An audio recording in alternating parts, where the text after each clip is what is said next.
Is it the end of the world? Yes, it is the end of the world. And it's also the beginning of a brand new, solid juggalo world for us all to enjoy. Hey, welcome everyone. Whoop, whoop. Whoop to the fucking whoop. My name is Kyle, aka Keezy, if you want to call me that.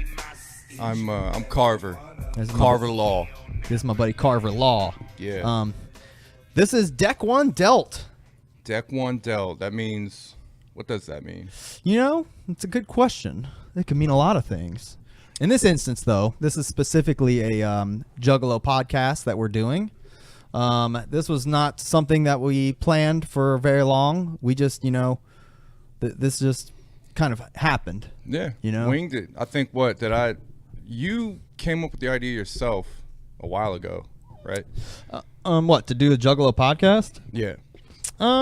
Yeah, I've had the idea for a little while, like here and there over the years. I've tossed it around. Like, I've always wanted to do something in the Juggalo world, but I've kind of been out of it, as most of us have, over the past few years, But you've been my constant, as far as my tie Just to the feeding you the news and things. Yeah. Yeah, you stay a lot more up and hip to it than I do. Well, I was out of it for a long time. Yeah. I mean, probably for at least 5-6 years. Yeah. I didn't pay attention to shit in the Juggalo world.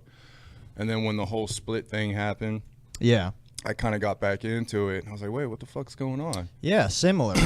I always, and just for people that don't know, here's the idea behind this show, by the way. First of all, we're calling it Deck One Dealt because we've been juggalos for fucking 20 years now. I mean, me personally, I got into ICP around 1998 during Great Malenko era. Personally, I know you were probably around the same time, right? Yeah, around that. It's kind of blurry, but honestly, I remember getting into it around the Malenko era too. Might even been right before it, because I remember Tunnel of Love being the first thing I ever heard. Oh, okay. Ninja was actually the first song I ever heard. Hell yeah. Yeah. All right. My buddy in school let me listen to it. So we decided to call it Deck One Dealt because we're products of Deck One, of the Joker's cards. We also wanted to have a cool name that was catchy and and neat. Yeah, we were tossing around stuff. What was it, yesterday or the day before? Mm-hmm. That was yesterday. I just kept spitballing stupid shit, and finally I was like, man, deck one, something about the first deck, and then we just kind of kept rolling it over, and that's what we came up with. So I personally don't really keep up on Juggalo media. I don't know really much about the popular Juggalo YouTubers. I don't know if there's other Juggalo podcasts out there, to be honest. I truly have no idea. You watch some of the Juggalo YouTubers. Yeah, I did. I started watching probably maybe late 2016. I started kind of going, wow, there's actually a YouTube community of Juggalos. I didn't fucking know that it was so kind of tight-knit. Yeah. See, I don't even know where Juggalos hang out anymore. I used to be on it with all the forums and shit back in the day, all Fago lovers, real Juggalos, all that shit. I was entrenched, but I mean, the last 10, 15 years, I really I don't know. I haven't really been keeping up with it. Probably since, I personally, I kind of started falling off after the Hell's Pit is when I just kind of aged out of it a little bit. But yeah, about the same for me too. And I say aged out of it with, it's probably not the right terminology, because every single release ICP's had, I've been listening to the day it's been released. Yeah, I'll say that. I've been more active in the community, I guess, or at least paying attention. Yeah. But you've actually listened to the when they drop something. I swear I didn't even do that. I try to consume every single thing Joe and Joey put out in the world. I want to at least hear it once. Some things I've literally only heard once, but I like giving them a fair shake because they've always just meant so much to me in my personal life. They've influenced a lot of events in my life, so I kind of just have this mental connection, I feel, to ICP and juggalos in general, no matter what, you know what I mean? So I can't hide it. I'm not like, you know, a lot of people our age and a lot of our friends who grew up with us as juggalos and stuff, like a lot of them want nothing to do with it. And they like kind of sneer at us at this point when we like even bring it up. And I get it, you know, but that's why we're making this show, because we want to talk to people like us. We want to let other juggalos know that, you know, we're out here still hanging in there, but we also realize we're in our mid 30s and, it's not quite our whole existence as it may have been, you know? Yeah, that's a similar story for me. Hell's Pit was probably the last kind of era, I guess you could say, that I was pretty big into it. And then I was out of it for a while, but I remember Bang Pa Boom came out, and I kind of popped my head back into it, and I was like, wow, I actually like this album. Yeah. Mikey Clark was back on it and stuff, and I was like, this is pretty good. They're doing a new deck, what the fuck? Yeah. Okay, but anyway, this is great. Because I actually like that album, and then after that, I kind of just fell right back out of it. And there's always a little. I'm the same. I've done the same. Like when they released Bang Pa Boom, Mighty Death Bob, Missing Link. There's always kind of a honeymoon period where I listen to it and I'm like, yeah, this is actually pretty fucking good. And then it kind of wears off, and I see it for what it is. Where I haven't been, I'd say, disappointed in their recent releases, but I haven't really felt the magic, and I think that's just a dragon that I'll always be chasing, to be quite honest. Yeah. And that's not their fault. No. I think it's as I've grown, you know, as a man, like their fucking lyrics may not just speak to me as deeply as they once did. You know what I mean? So, but that said, if Violent J were here right now, I'd be fucking starstruck like to the nth degree. You know what I mean? Yeah. But that said, too, I now look at them as less of gods and more of like kind of my peers, and you know, I see a lot behind the curtain, you know, these days. But anyways, that's why we want to do this show. We want to have a show that's just out there for juggalos like us, former juggalos, maybe people who are trying to get back into it or have got back into it. Maybe you're falling out of it and just want to, you know, have some logical heads talking about this shit, so you can get your info or whatever. You know, we're not exactly sure where this will lead. I think we decided pretty much it's going to be maybe just a review. Like we might be, we'll probably do the reviews of. We'll go through the whole history and review everything, and then just talk about, maybe have some. I don't know. What do you want to show? Like we'll show some of the stuff we've had and kept over the years. Like I know you still got a pretty big shirt collection, a lot of old classic shirts, and I think people would be interested in that once they're interested in us, you know. For now, we'll pictures and things like that. You know. Just for those who are watching that might not know who we are, which you wouldn't, but if you're not our friends, just know that we've been in this fucking shit for a long time. Yeah. Oh yeah. I mean, when I say 20 years, like I literally. I went to House of Horrors tour show where it probably cemented my juggaloism in January 1998. I mean, I didn't start going to shows until maybe 99. Yeah. But I was definitely into them before that. But like the thought of going to a show didn't even cross my mind. Yeah. I was just, this is cool music, and then I realized, like, oh shit, they do shows, and you know what I mean. Being so fucking young, I didn't know. But shit, we were like 14, 15 around then, you know. Yeah, but once I started going to shows, man, it was over with. I was like, wow, yeah, this is where I belong for now, at least. So that was my life. Literally, nothing else mattered for a long time. And now a lot of things matter, but ICP still does matter. And that's today's show. Once we're through our little intro here, we're going to be dissecting a little bit of fearless Fred Fury and Flip the Rat. So did you want to do Flip the Rat as well? Or do you want to do that on a separate episode? It don't matter to me.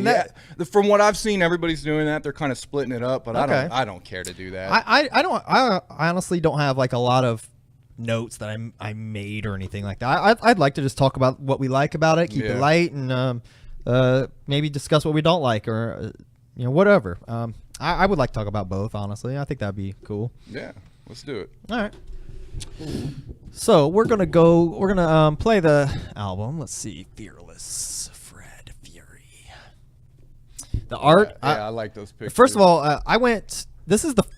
No, let me take it back. I did buy the Riddlebox 20th anniversary. That's probably the last CD of theirs I bought. I was actually looking for that last night. Yeah. Man, that's going to be impossible to find. Really? Yeah, at least from what I saw. Whoa. I saw it on eBay for like $300, I think. Holy shit. Yeah, dude, it's ridiculous. I bought it for like $20 at the record store, man. Yeah, I had to have it, though. I think maybe I saw one for 80. Really? Yeah, but there's like, I looked on Amazon, and I don't know if I'm seeing things, but there was like one on Amazon that said like $3,000 or some shit.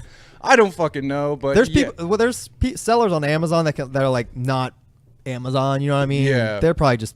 They know it's worth something, but that's pretty crazy. I didn't know it was going to be worth anything. Yeah, I was like, man, I forgot about that. So I was looking it up. Yeah, dude, I don't know if I'm ever going to get my hands on that. They still have the 20th anniversary Great Malenko. Yeah, I saw that. They want $50 fucking dollars for that. That's actually obtainable, but kiss my ass. I ain't paying that. How much did you pay? Did you get it?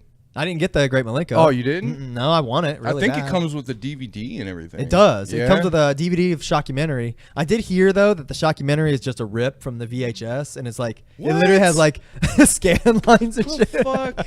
I mean, what do you expect, man? Yeah. I still got the VHS of that, so fuck it. Yeah.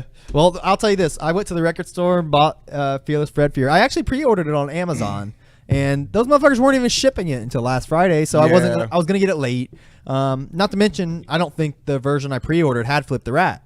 So I was like, fuck it, it's Friday. I'm just gonna head up to the local record store, which that's hard enough to do. Find one. The only ones we have are downtown.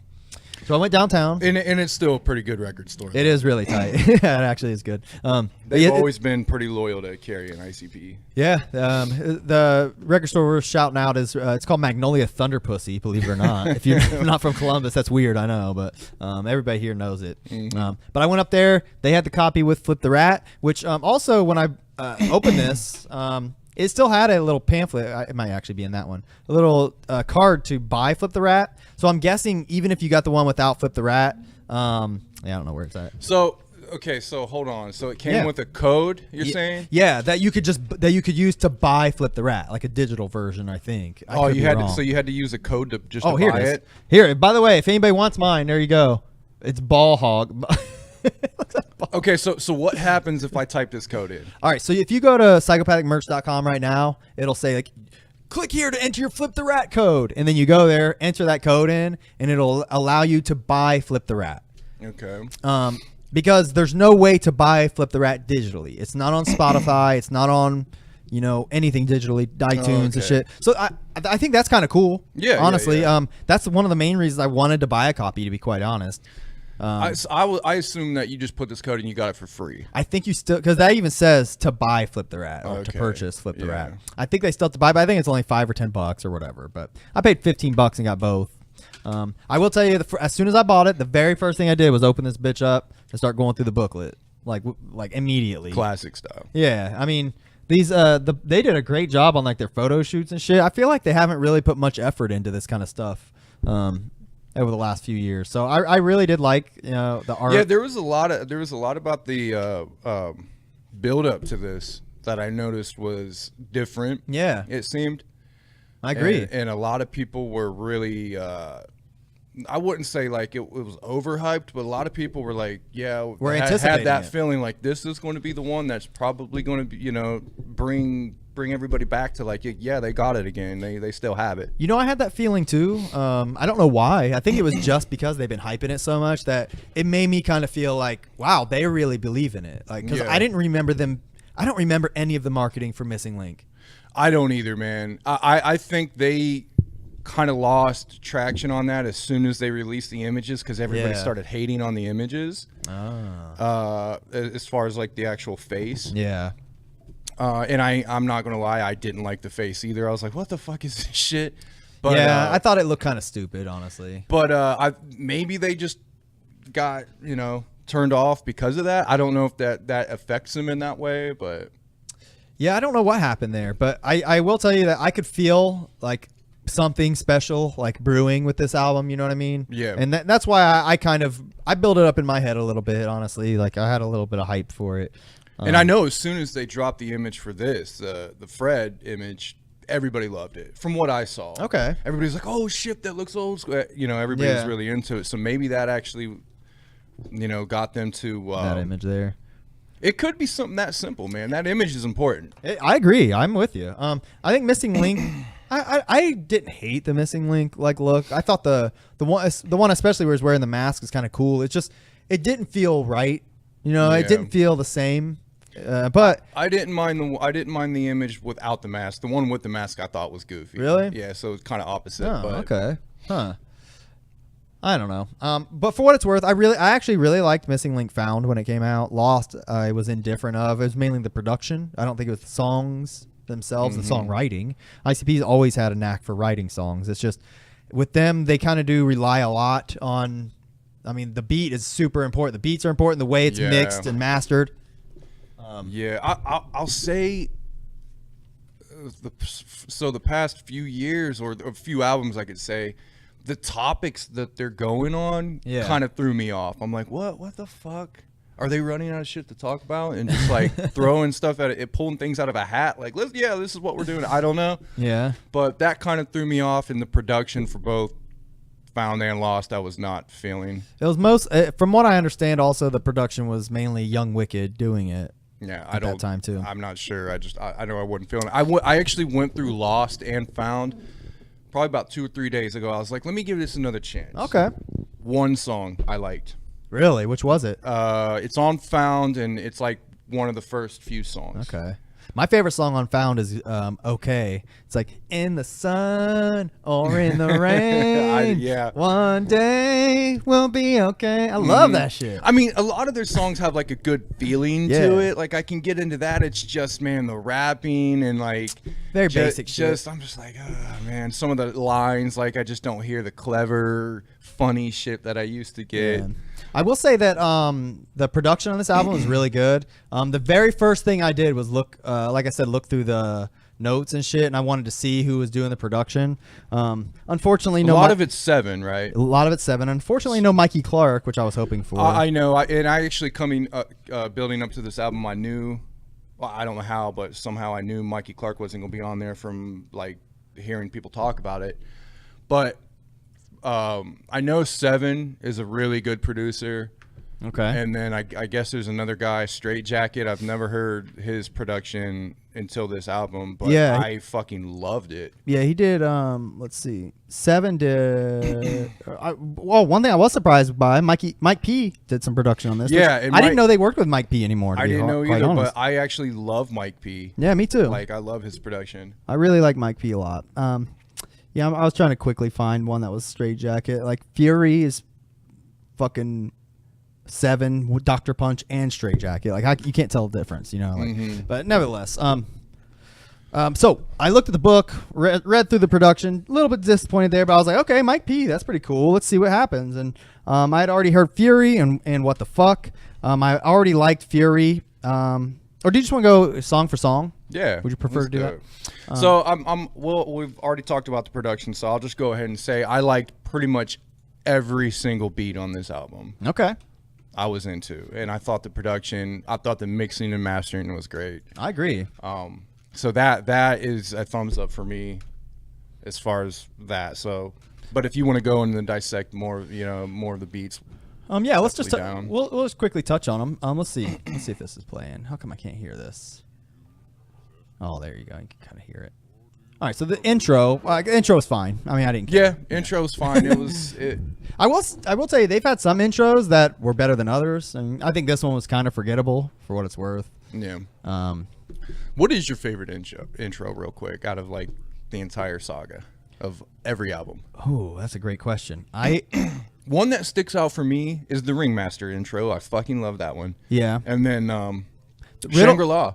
Oh yeah, the Shangri-La one's good. Yeah. That's what Jumpsteady is talking. Yeah. Yeah, that one it sets the tone for the album really good. I think. I really like the first one that popped into my head when you mentioned it was Riddle Box. Just I enjoy like the story. That's and a shit. great one. And you know what reminded me of that on this album is the little skit before Night of Red Rum, like where Jay's talking and shit. Which, by the way, I thought was really funny. There was actually that was another thing. The skits actually made me laugh on this one. Which he's like, she looked like a dog-faced gremlin. It reminded me of some goofy old shit. Yeah. All right, so the intro's fine. Red Fred was cool. I think it was a good, they always have like the title song, that kind of represents what the album's about. And I thought this one did good, and I liked the beat was real heavy. Okay. It had that kind of like, I don't know, you just felt the weight of it, which is another thing that I missed from the first deck, you could say, the first, those older albums. Yeah. Yeah, I was definitely into this song as well. Yeah, I thought they did a good job on this song. I don't have much to say about it. I think it's okay. It's a fine like title song, Mm-hmm. I will say like, now I find myself saying that like ICP delivered on a lot of these songs. What do you think about the flow on this song? I like it. It's basic, but they get to the point, you know what I mean? They don't it's not a bunch of garbage lines. The delivery I thought was really good. Yeah, and I could say that about a lot of these songs, and I'm sure I will. So Fury, we had a little bit of a discussion about Fury. I liked Fury a lot, like when they released it as a single. I thought it was cool, but listening to it in the album context, it's still fine. I don't mind it necessarily. I think it's one of the better produced songs on the album, especially like with this little intro part right here. So it just sounds like the build up is really nice and shit. What I noticed about this song is the rapping. Yeah. Is the rhyming structure is really modern. Yeah. And it really sounds like these guys are trying to like flex what they can do. Yeah. And I really feel like they've learned some things about, like they're still learning about rapping to this day because from the last album I've heard, some of the rapping, the rhyme structures in this is like light years beyond found. I agree. At least I know Lost, they kind of tried to do some, I guess, modern trappy sounding stuff, but it just didn't go over. But this one goes over for me. Yeah, it's almost like you can tell like how much time and energy they really put into it. When they try hard, it's pretty obvious. Mm-hmm. And I feel like you can tell on this album that they really, like it or not, you could tell they fucking put their all into it. Yeah. You know what I mean? Yeah. You can feel it, and for me it went over. And I'll say another thing about this song is Shaggy's verse. Shaggy's verse I think steals it. Yeah, I agree. It is great, man. Shaggy, unfortunately, it seems like he doesn't have a whole lot of verses on this album. Honestly, he doesn't. But what he has, just like the old albums, it was the same way. Shaggy wasn't on a lot of stuff, but the ones he was on was classic. Yeah, it was just great. There it is. Yeah, I like how he does like his little voice crack and shit and stuff. Like it's just classic little shit like that. Yeah, perfect for flipping his friends to be munching. How long can you hit me? Yeah. Hit up your neck. Yeah, that's just tight. Yeah, I mean, he killed it with that one, man. Yeah, I that's honestly still, it's probably one of, like, I'd say the top 5 songs on the album, but there's songs that I like way more, to be quite honest. It's a hype song. Like I can see that one going pretty good at a show. Yeah. I like thinking of that too. Like when I'm listening to these songs, like which one will be the fucking show song? That's a good question. I haven't really thought about it. I think this one will be a show song. So one thing about this song, or just ICP in general, is I always liked their funny stuff and like just their light mooded funny stuff. Yeah. And I think this one has a real serious feel to it, which is what I know they tried that with some of their last few albums, and it just killed it for me. Okay. When they try to get too serious, I mean, they're clowns. I mean, come on. But this one, they got that serious feeling. But like you said, they're doing that weird voice shit, and they're still saying a couple little funny things here, and it actually brings me back down to where I want to be with them. Yeah, I feel you. It was a perfect mix, I think. I think this song, this is West Verner Avenue, by the way. Oh, I'll just say I love this song. Yeah, I me really too. But you were speaking about Fury. Just now. Okay. Yeah. Just to be clear. That was the last thing about I guess I said about Fury. But. Yeah, I'm with you, man. They did a good job on that song, and I think it's well done. West Vernon Avenue is one of my favorite songs on the album. I think it's a standout. Mine too. I think it's a good. They always have that single type of thing. Yeah. They, and they've always like, not stole, I guess, sampled. Classic songs out of nowhere that you wouldn't think of. Yeah. And I think this is that one. This is one for this album like that. And yeah, you had messaged me like before the album came out. Like I heard ICP sampled this song. You sent me like a clip from Electric Avenue. Yeah. Yep. And I was like, okay. And then when I was waiting for it, I finally heard this. I was like, okay, that's what's up. This song, as far as I know, is about them like just going down to West Vernon Avenue and shooting people. Wreaking havoc. Yeah. It's just a crazy song.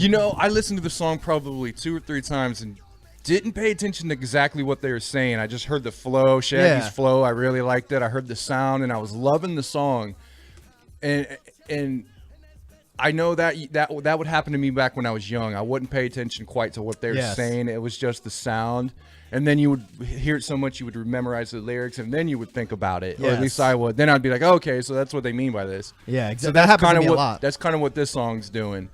In the past years, I go straight to just listening to what they're saying. Okay. And it just kills it for me. Yeah.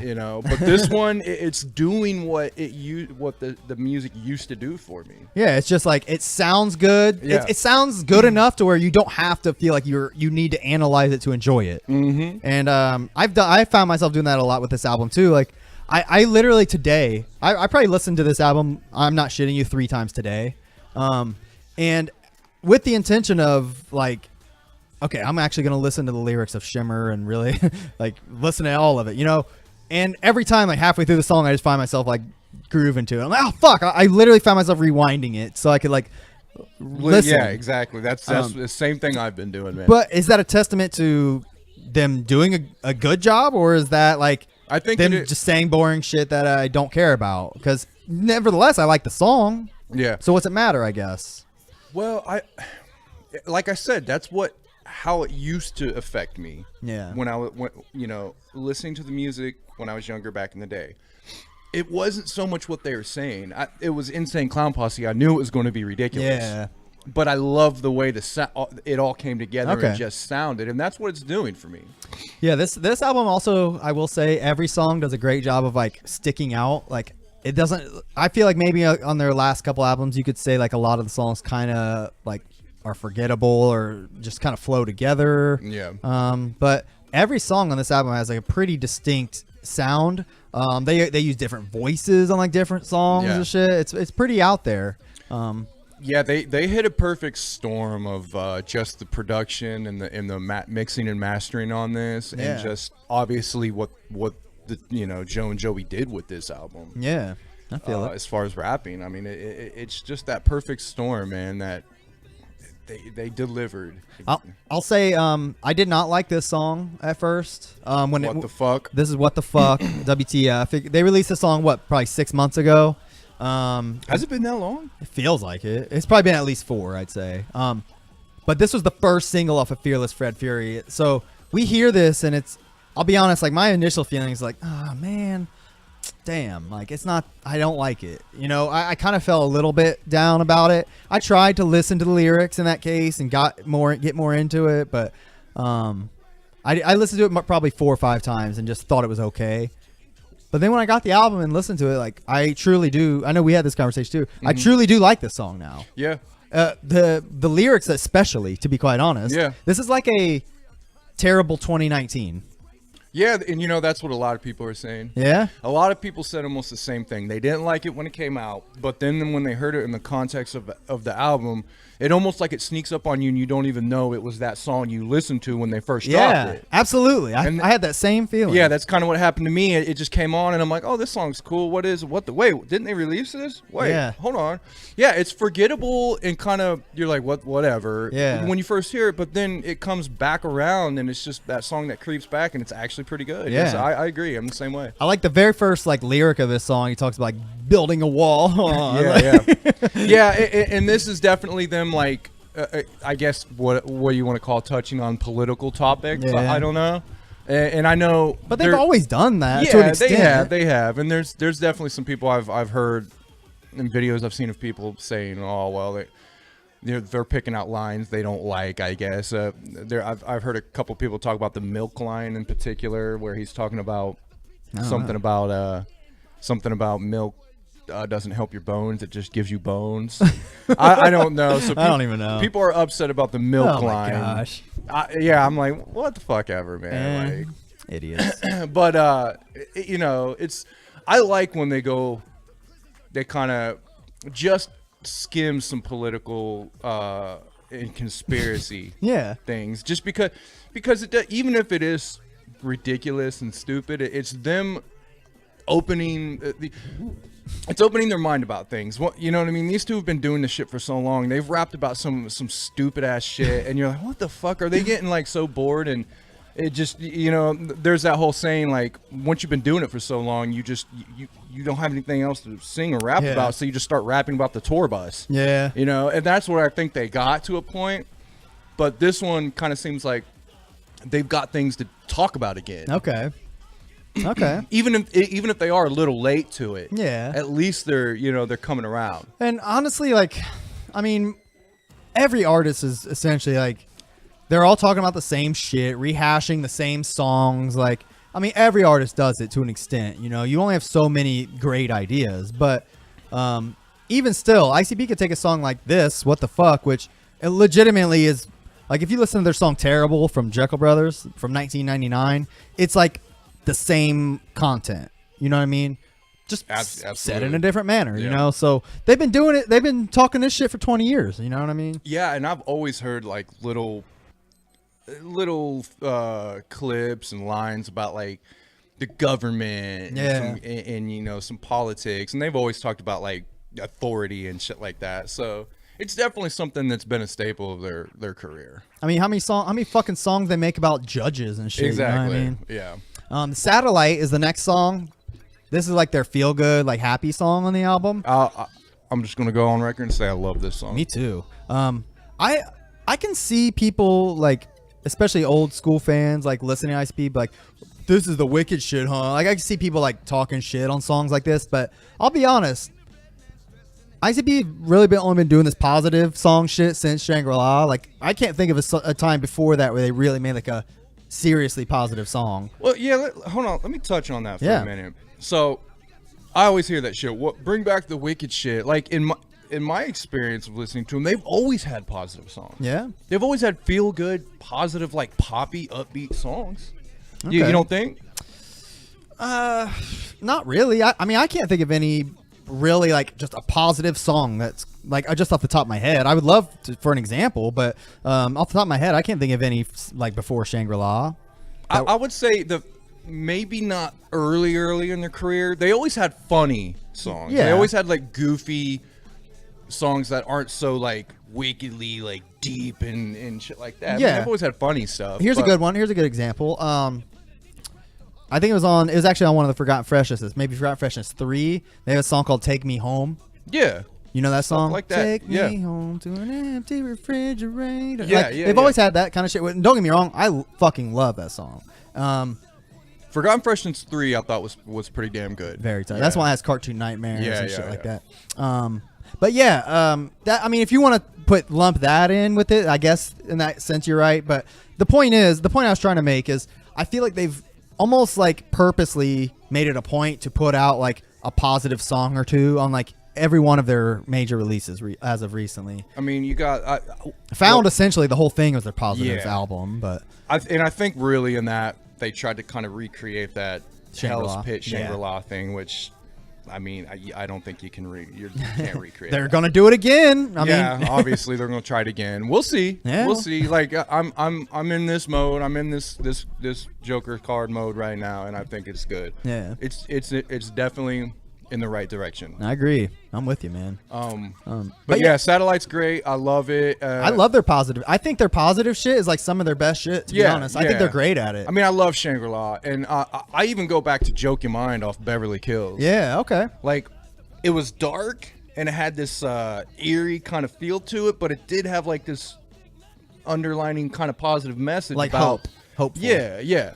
I got you. And then they shut it down at the end when the dude gets shot. Fucking, fuck you then, pop, runs away. But yeah, this song, by the way, just to wrap up this song at least, I really, really like Satellite a lot. This song, for those who don't know, the whole song is just saying, like, I wish I was a satellite so I could see things more crystal clear, because they're saying that things might not always look that great, but it's really not that bad when you look at the bigger picture. I think it's a great metaphor. I agree. I love this. Yeah. Considering Found, OK was in the same vein as this. I think that's my favorite song on there. And they had another song that was similar, but Satellite's really tight. I like it a lot. The contrast to that would be the next song, which is Seriously Hilarious. I think it's one of the darkest songs in the album, but it's very like almost like House of Horrors-ish, like the way they fucking like rap and like present it, in a sense that like they're sounding like they're fucking hard, but they're still talking about some like clowny shit. You know what I mean? This one did give me an old kind of feel. Yeah, an old feel to it. I will say, it's not one of my favorites on this album. I know a lot of people have been really liking it. Okay. But most of the people that I've heard talking about it, it's kind of the they're talking about I guess it's a diss. I got that vibe, but I can't figure out who the fuck they're dissing, because I thought it was M&E, but I mean, he says something along the lines of these bitch ass artists out here. And, I mean, come on, they're talking about other rap artists. Oh yeah, for sure. Like at the end of Jay's verse, he even says, he said, "Your shit sucked then and sucks now more hard. You sucked dick your whole career, fucking old porn star." That's the end of Jay's verse. I don't know who he's referring to there. Yeah, I don't. I'm not sure. The bars before that were, which I really like this. It says, "You don't deserve them. Don't give a fuck not. All bitches get shot, red beans." Then he says, "How the fuck we supposed to know a bitch's ass in your jeans?" I don't understand. I mean, that. I honestly do think some of that is directed towards Twisted in particular. These lyrics right here. "These bitch ass artists out here ride the juggalo escalator all damn day. Think they the greatest on the way up, then walk away. I know the rest hate us. They watch what they say. Could have repped, but downplayed us. Fucking lost their way." Okay, so that's definitely an M&E reference. Yeah, and what I think maybe in particular he might be talking about is the march. Yeah, actually, the next bars, if you allow me to jump in, the next bars specifically are about the march. It says, "We might," and wow, here it is. Here we go. "We might make 9/10 of that list of invites into a fucking hit list and commence to make a shit right." So he's talking about the fucking march there, because he says, "Take 9/10 of that list of invites, turn it into a fucking hit list, and commence to making shit right." Which, by the way, I really like those bars. That's some ice cold shit. But yeah, I was pretty impressed with some of those bars. Some of the shit like that. I mean, they got some grimy, dirty shit in this, man. Like, god damn, they come hard. And another thing I've noticed about that song, he's kind of talking about, "Oh, you think we're just clowns, we're just funny. We wouldn't really want to see somebody get hurt." Like, that really speaks to me. Like, it's like, yeah, they're cool, positive guys, but you got to remember these guys are really from Detroit, the street, and they probably really do have people that fuck you up. Exactly. Oh, yeah. And they and I'm sure themselves. I mean, I don't know if you've heard the stories about Shaggy and shit going on his like drunken rampages, from, not that I know for sure, but about him going and like his little brother getting some of his equipment stolen, Shaggy literally going and like getting the shit back. Oh, like, shit, I never heard about that. Breaking into these motherfuckers, you know what I mean? Stuff like that. So I mean, yeah, they're fucking 40-year-old clowns, but they're still fucking, they don't forget where they're from, I think, and I really do think, I really do think the other artists realize that. It's like, they know not to really truly push these guys. I would love to see Twisted snap at them. Like, I would love to see it, just to see the fallout. Yeah. Dude, I mean, there's already been the fallout, dude. Jay said they will never, ever be cool with Twisted again. Really? Yeah. I didn't know that. He said that in the seminar for the last gathering. Because a lot of people... Times change, man. I mean, I could see that right now, that being the feeling, but Yeah. I could see it changing. A lot of people were speculating that at the gathering they were going to get back together, or maybe somewhere soon. And like Jay was like, he's like, I've heard what everybody's been saying. He's like, I just want to let you know, and I'm sorry to disappoint you, but we will never work with Twisted again. I mean, I don't blame them. He's like, they fucked it up to the point we will never ever work with them again. And It's such a fucking shame. And Jay, I truly believe that because Jay sticks to his fucking guns. Yeah. Yeah. Yeah, I mean, it's a fucking shame, but I say keep marching on. You know? Yeah, oh yeah, for sure. I don't think it.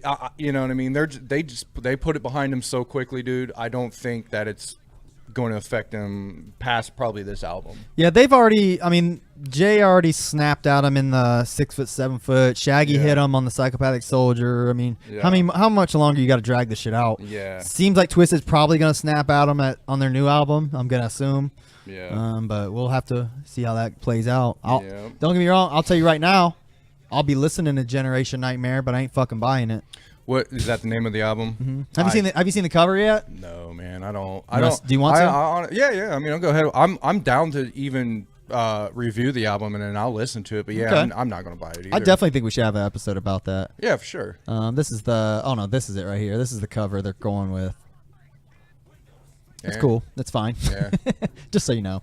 I thought their last cover was better. I do too. I think the Continuous Evolutions cover was one of the tightest fucking pictures I've ever seen. From what I heard, that was the best part of the album. It was. Because when I listened to that album, I didn't like it at all. That album blends together like a garbled fucking Yeah, Skrillex album. Yeah, I wasn't into that shit at all. I will tell you though, like I was listening to Spotify. I actually was listening to Fearless Fred the other day, and it starts playing like other similar shit. And it played a Twisted song from Abominations. It's just a bunch of letters. It's love don't like you, but something.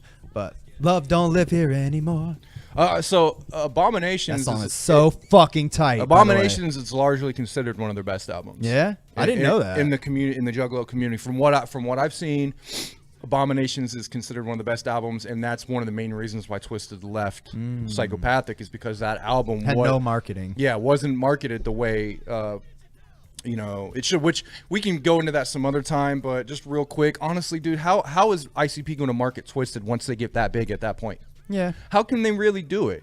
They were. I mean, ICP was here. Twisted was like under them. They were at a point where they had to do it themselves. Yeah. What more could ICP do for them? I could feel that because I don't feel like they're doing anything more for like Ouija and Light or who. God forbid, I feel bad for fucking Hoodoo. He's on their label, and you hardly hear shit from him. Yeah, because is he even making money? I mean, I think there's an understanding with Psychopathic now, and everybody who's on Psychopathic, or I think it may just be almost like they rep the label, and it's mainly just a distribution thing. They have to do everything themselves. You're like a contractor. Yeah, I mean, in that case, hustle. I agree with it completely. You know? ICP is concentrated on. They've said this a couple years ago.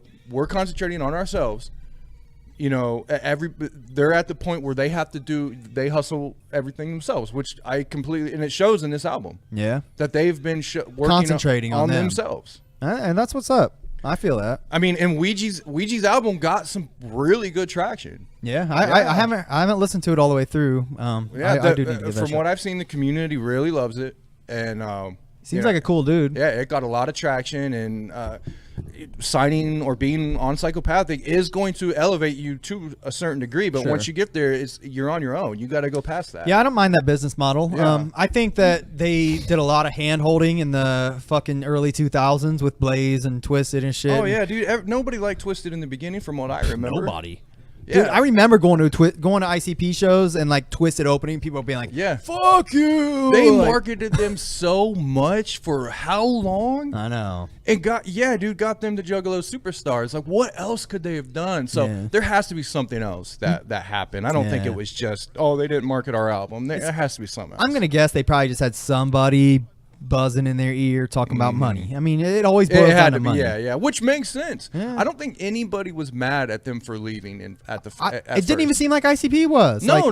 Yeah, it seemed like they were like, more power to you. I don't blame you. Do your thing. But as it came on, you started realizing that they were really talking Yeah. shit about their behind their backs like for a long time. I mean, that shit's. I mean, we're getting into the weeds here, but that Yeah, shit, we don't have to go into that. I remember that shit started way back with fucking Green Book. They said that Frankenstein was about Violent J and shit. Yeah, you know? that's what they said. I never paid much attention to it back then, you know. Yeah, but me neither. I didn't care. Green Book was a great album, and I think that was at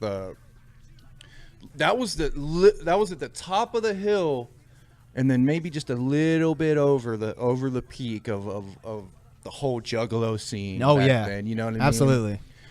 Jekyll Brothers and Yep. Bizarre was like that tippy Yes. top, and then The wave was like yeah, knocked it all the way out.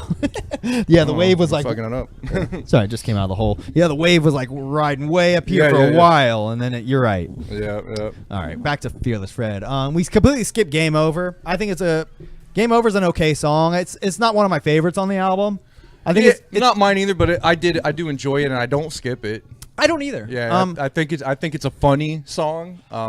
Yeah, it seems like it's one of those songs that like Jay jotted down in like a notepad and like Yeah. decided to It's record it. descriptive, and I see it. Yeah. Like when I'm hearing him, I see all these things that he's saying in my mind. It paints a good picture. They've always been great at that, you know, painting Yeah. a very specific picture. Like this song paints the picture in the same way like Mad Professor did. You know what Exactly. I mean? So it's in that vein, I think, and I think that he does do a good job of it. And I love all the little samples and stuff. It hits real close to home, you know, because I live in my basement. You know, I live in my mom's basement. I'm a piece of shit that games all the time. Yeah, I'm of a course. virgin. Yeah, we know. So. All right, well, So yeah, you know, it's my theme song. yeah, it's a cool song though. It's probably I'd say in my bottom half of favorites on this album, but you know, it is what it is. But it's still not a bad song. You know, if I were to give it a grade, which I'm not, I don't want to get in the habit of doing that, but I would put it. We'll give it 5 Fagos. 3.5 Fagos. Dude, I'm gonna be a true juggalo when I'm working at the. I'm literally gonna be Yeah. making Fago. Yeah, that's true. Can you believe that? I forgot about that. Anyways, That's crazy. The next song is Night of Red Rum. I immediately expected this song to be like a continuing like the Night of the Axe, Night of the 44, Night of the Chainsaw. Which it was. I think kinda, it kind of can fit in that quadrilogy now. Yep. Quadrilogy. Yeah. Is there that many of them? Yeah, there's Night of the Chainsaw, Red Rum, and 44. Yeah. Now Night of Red Rum. Yeah. Okay. Did I say Red Rum twice? Night Red, of the Red Rum, Night of Anyways. the Red. Hold on. I don't remember, so let's go over it. Night of the Axe. Yes. Night of the 44 Night from of Hell's Pit. 44. Night of the Chainsaw, Night of which the was Chainsaw. on Death Pop, I think. Yeah. And then Okay. Night of Red Rum. Yeah. This song, it reminded me of like especially with the little intro, reminded me like this is like the Headless Boogie of this album. You know what I mean? Okay. I didn't think of that, but yeah, that kind of makes sense. It's like a fun, like, I could see that this is going to be a song they're going to be spraying Fago out on the crowd during the shows, like, Red Rum, yum, yum, Red Rum. You know what I mean? Yeah, Like- yeah. I will say I do love that hook and that effect they get. Yeah. On that scream. Oh, yeah, he's like, da, da. Yeah, that like shit is tight. That reminds me of some old shit. I of agree. How Mikey Clark or whoever used to freak it back then. So Yeah. that's a I do like that. They had several of those little voice changes that are very Yeah. subtle, but are very unique to the ICP sound. And this song has it. Like we were talking about the other day about, you know, like the whole album itself doesn't really. It's never ever going to capture that old '90s shit. Sure. But there, you hear things. Yeah. You hear moments. Yes. And the moments are and I always heard moments in everything they ever did. Yeah. But it started to get to a point where like it was so few moments. Everything just sounded like new ICP. Yeah, You know? but this one the moments are getting more. Yeah. they're peppered in there a hell of a lot more. I've noticed that too, and it's when those moments happen, they're kind of subtle, but I kind of get like a very hint of like deja vu, kind of like you can kind of just for a split second, even sometimes you're like, oh yeah, there it is. You know that's the chasing the dragon. You know that's which don't get me wrong, I'm like Oh god, yeah, I got a little hit of I'm like a new, the moment. here it is. I'm a new ICP apologist. You know what I mean? I've always been pretty like I've stuck up for them more often than most people would have, to be quite honest. But I can truthfully say that this album has exceeded my expectations. In that Absolutely, me too, man. sense. Especially with songs like Night of Red Rum. I think it's a fine example. Especially you could play this song for an old juggalo, and I guarantee you'd have a hard time find somebody's like, nah, that shit's just so too fucking new. It sounds like shit. Like everybody's gonna pretty much agree, I would assume. I will say this: if there's people that don't like this album because it doesn't sound like the old shit, that's cool. I get it. Yeah. But just listen to the old shit in that case. At the very least, this album sounds good. Yeah, I think, and it is interesting. It sounds interesting. Yeah. And this is the first album in a long time that the entire album, for me, is I can play it all the way through. Yeah, and like you not don't get bored. Yeah, like everything holds my interest. Everything sounds good. So that's what I'll say. Yeah, nothing is ever going to sound like the old shit. If you don't like this album, you'll never like ICP probably ever again. I can hear that. You know what I mean? I will say, while listening to this album, I had a lot of those deja vu moments and stuff, but a lot of the moments too where I was indifferent. I wasn't sure, especially with a song like this next one, Low. It's kind of a slower, got like a real weird kind of vibe to it, but it's Low is a chill song, but I mean, now do you know the song that this? I can't figure that out. Do you know it? I couldn't figure it out. So the band is called, I think it's called The Zombies, and it comes from that old school 60s hippie kind of psychedelic rock era. Okay. Which I really love. Is it called Low? No, it's not called Low. It's called 'Tis the Time of Season. Yeah, there it is. Time of the Season. It's the time of the season. Yeah, it's the I have heard that. Yeah, I knew it fucking sounded familiar. Dun, All right, let's play that. I love this song. I really do love this song. I kept feeling like that seemed familiar, but I could not put my fucking finger on it. Yeah, there it is. This is one of my favorite eras of music. I loved almost everything that came out of this era. I love the sound of this song, and I really do think they did justice to this song. Okay. So I do love Low. Low is probably one of my favorites on this album. I could see this being a polarizing song. I could see why people may not like this song, to be quite honest. Yeah, there's probably going to be people that don't like it, but I really do. I like it. On first listen, I kind of wrote it off, but the more I listen to it, I like it.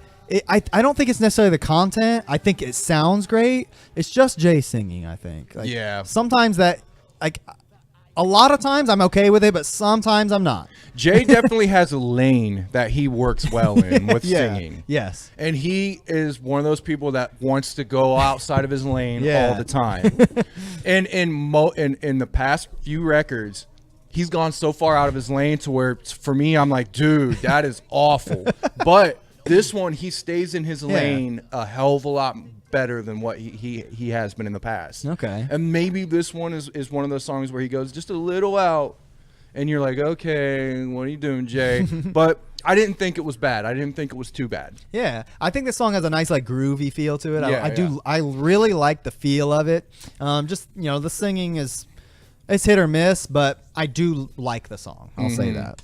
I don't dislike it at all. Did they use auto-tune? I can't remember. Was this one of the auto-tuned? I don't think it's on this. I think it's on Nobody's Fault, maybe. Yeah. Oh, and here's another thing I'll tell you about this album. I do find I'm listening to it, and then the next song will come on. I'm like, oh yeah, this still has a few fucking sweet songs left on it. I'll be 10 songs deep. I'm like, okay, I'll forget that there's some more good shit left. How many albums have they been doing the 17 thing now?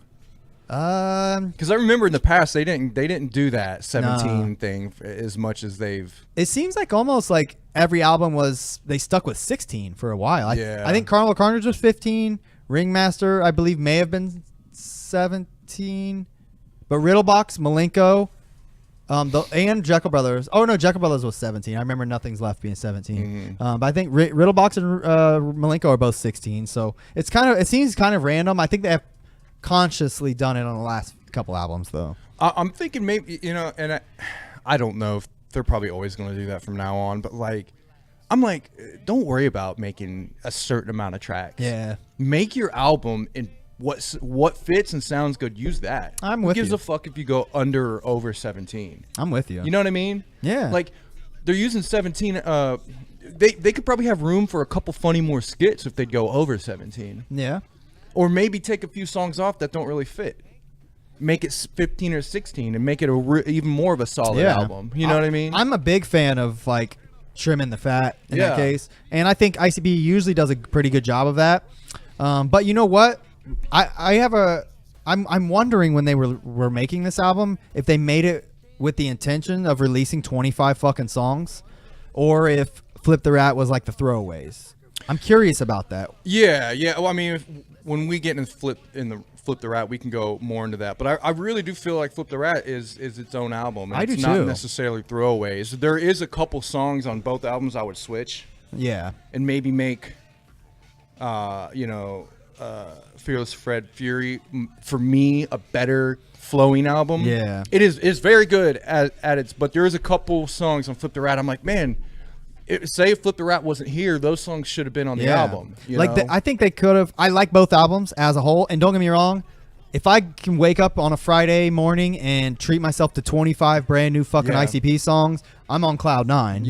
So I'm not disappointed. But I feel like they could have taken all 25 songs and made a fucking amazing 15-track album. For sure. But they did make 2 good albums. I will say that the Flip the Rat, for me, Fearless Fred Fury is a double album. Yeah. That's just how I see it. Yeah. It's a double album, the main course being Fury and Flip the Rat being, your I guess your flip side of it or whatever. But yeah, for me, it's a double album because all these songs on here, most of them I really love. The Flip could have been released. You know how they've always done like the sideshow EPs and stuff. Like I think Flip easily could have been like they could have saved that and made that just another album they release in a year. Yeah. You know what I mean? So for sure, it's amazing and awesome that they gave it to us at the same time. I fucking am so happy they did that. Yeah, I think they just make so many songs and it's like, what are we gonna do with it? Should we do this? Should we? Nah, just fucking just release it. It's like, okay. With the Missing Link, they released that Outtakes album, but I honestly don't remember a single song from it. Really? Because I forgot they even had an outtake. I know nothing about. I just remember. I know nothing about that album, man. I will say though, the Outtakes album, or you know how Mighty Death Pop had like 3 albums. That came with it, 3 different ones. Yeah. The only one I remember is the Mikey Clark Emporium, Pop Emporium thing. And that actually is fucking amazing. Yeah, there's some good shit on there. That is better than Mighty Death Pop. I don't know. I like that. I fucking love that album. I was listening to it the other day, like at work, and I was like, man, I didn't skip one fucking song. I need to give that another shot because I listened to the covered album more than I listened to that one. Yeah. But the covered album isn't even that great. Like a lot of the covers are pretty bad, to be honest. Yeah, I don't even remember that one, man. All right. Triplex is one of my favorite songs. It's probably my favorite song on the album. Okay, so this is the 3 different killers living. It's basically split. Yeah. Right? Yeah. I'd say this is the most ICP-ish song on the album. Really? I would say so. Yeah. Like as far as like a classic sound. Like it kind of reminds me of a Jucker Brothers era. Yeah, absolutely. Yeah. I don't know. I like the concept. Don't get me wrong. I know the concept isn't anything like extraordinary. I know other people have done the whole like 3 different voices, 3 different, points of view shit. I just like how ICP does it. Yeah, no. I agree. I like this album. I like the little Shaggy's, the psychiatrist or whatever he's talking to him, and the little interludes in there. I love that shit. This kind of, and they don't rap like it, but it kind of gives me a similar feeling to like Sleepwalker or something like that. Now, speaking of Sleepwalker, there's a song on Flip the Rat where it sounds exactly like Sleepwalker. Yeah, I made a note about it because I remember you mentioned that to me. The song was Revenge is the one where he raps in which I'm fine with. Hey man, if that was a good flow, that was in his lane. He knew how to do it. And that's the only song I know of that he ever rapped like that. So it's very unique, and you can I immediately picked it out the first time I heard Revenge. Well, I think Jay is a slave to the beats a lot of the time. Yeah. Okay. I don't know if he's been like that through his whole career, but maybe like the latter part of his career, he was more like, okay, this is what the beat's telling me. This is how I'm going to rap. Okay. Which I think a lot of the music suffered because of that. Sure. So maybe that beat kind of spoke to him with that flow, and that's why he decided to go with that flow. I'm not sure. I have no clue, but I thought it was good. I thought it sounded good. So. Okay. Nobody's Fault. This is the song that's playing now. This song is very strange. It caught me off guard when I first heard it. Yeah. It's almost like immediately you get like are they really trying to do like an R&B vibe? What is he doing? They always did.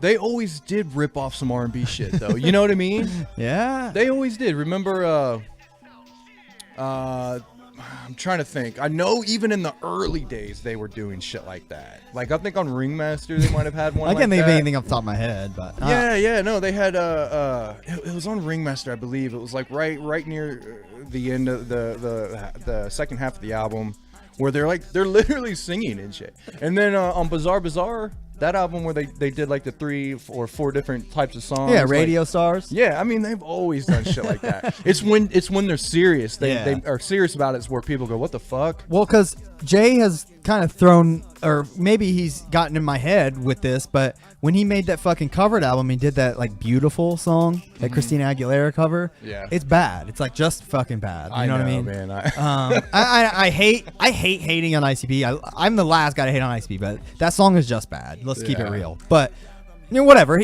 Sometimes you just got to get the shit out of your system. You know I don't what I mean? think this shit is bad. I don't think this is bad. I'm with you. What I was saying is that song kind of left a bad taste in my mouth. So anytime like Jay starts singing, I'm like, you're like, oh god, here we go. Where's this gonna go? But this song never disappoints me. It just like I said, threw me off guard. Okay, so you know me. You know from most modern rap I hate. You know I don't like auto-tunes and things like that. This one, I didn't mind, and it's not just because it's ICP. You know me. I'm not one of those ICP apologists. When it sucks, I will tell you. Yeah. I think this sounds okay. I think the auto-tunes was a good idea for him. Oh, okay. Like honestly, I think they need to auto-tune Jay more to help his singing. Especially right here, you can hear. Yeah, I agree. Yeah, I mean, fuck it. I think he does sound pretty good on this song. And it didn't overdo it. Like I was saying, there was a little. I don't even think this is the only auto-tune song. I think they use it in some other songs that are very, very subtle and you can't really tell. Yeah. But I think they need to do that with Jay. I do too. When he wants to sing, whoever's mixing and shit, when he wants to sing, just sneak some auto-tune in there. That's a good idea. Yeah, I don't think there's anything wrong with that. I think this song. I think he does sound good on this song. Some of the best he's ever sang, to be quite honest. Yeah. If I'm being real. But this song, I also like the subject matter. me This too. specific song is about pretty much just saying like, hey man, that shit's your fault. Get your shit together. You'll be out. You know, it'll be out. This song is the prequel to Satellite. You know what I mean? There was definitely a lot of that type of talk on this album. It's like, fight back, quit being a piece of shit. If you are, it's your own fault. Like, yeah for sure, man. This was a great topic. And that's a great point you just mentioned where you said fight back. Like, I was kind of trying to think of like what other songs fit into the overarching theme of this album.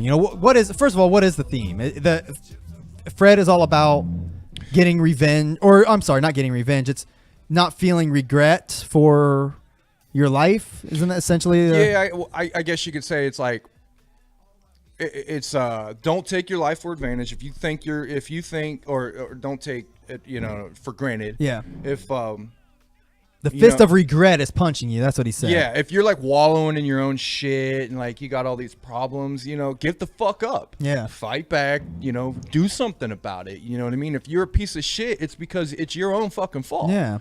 Yeah, for sure. So, I mean, I hadn't actually connected those dots until right now, but with that being the overarching tone of this album, I think that song is a great addition to this album. And just like in the same vein, Satellite, Yeah, for sure. Satellite.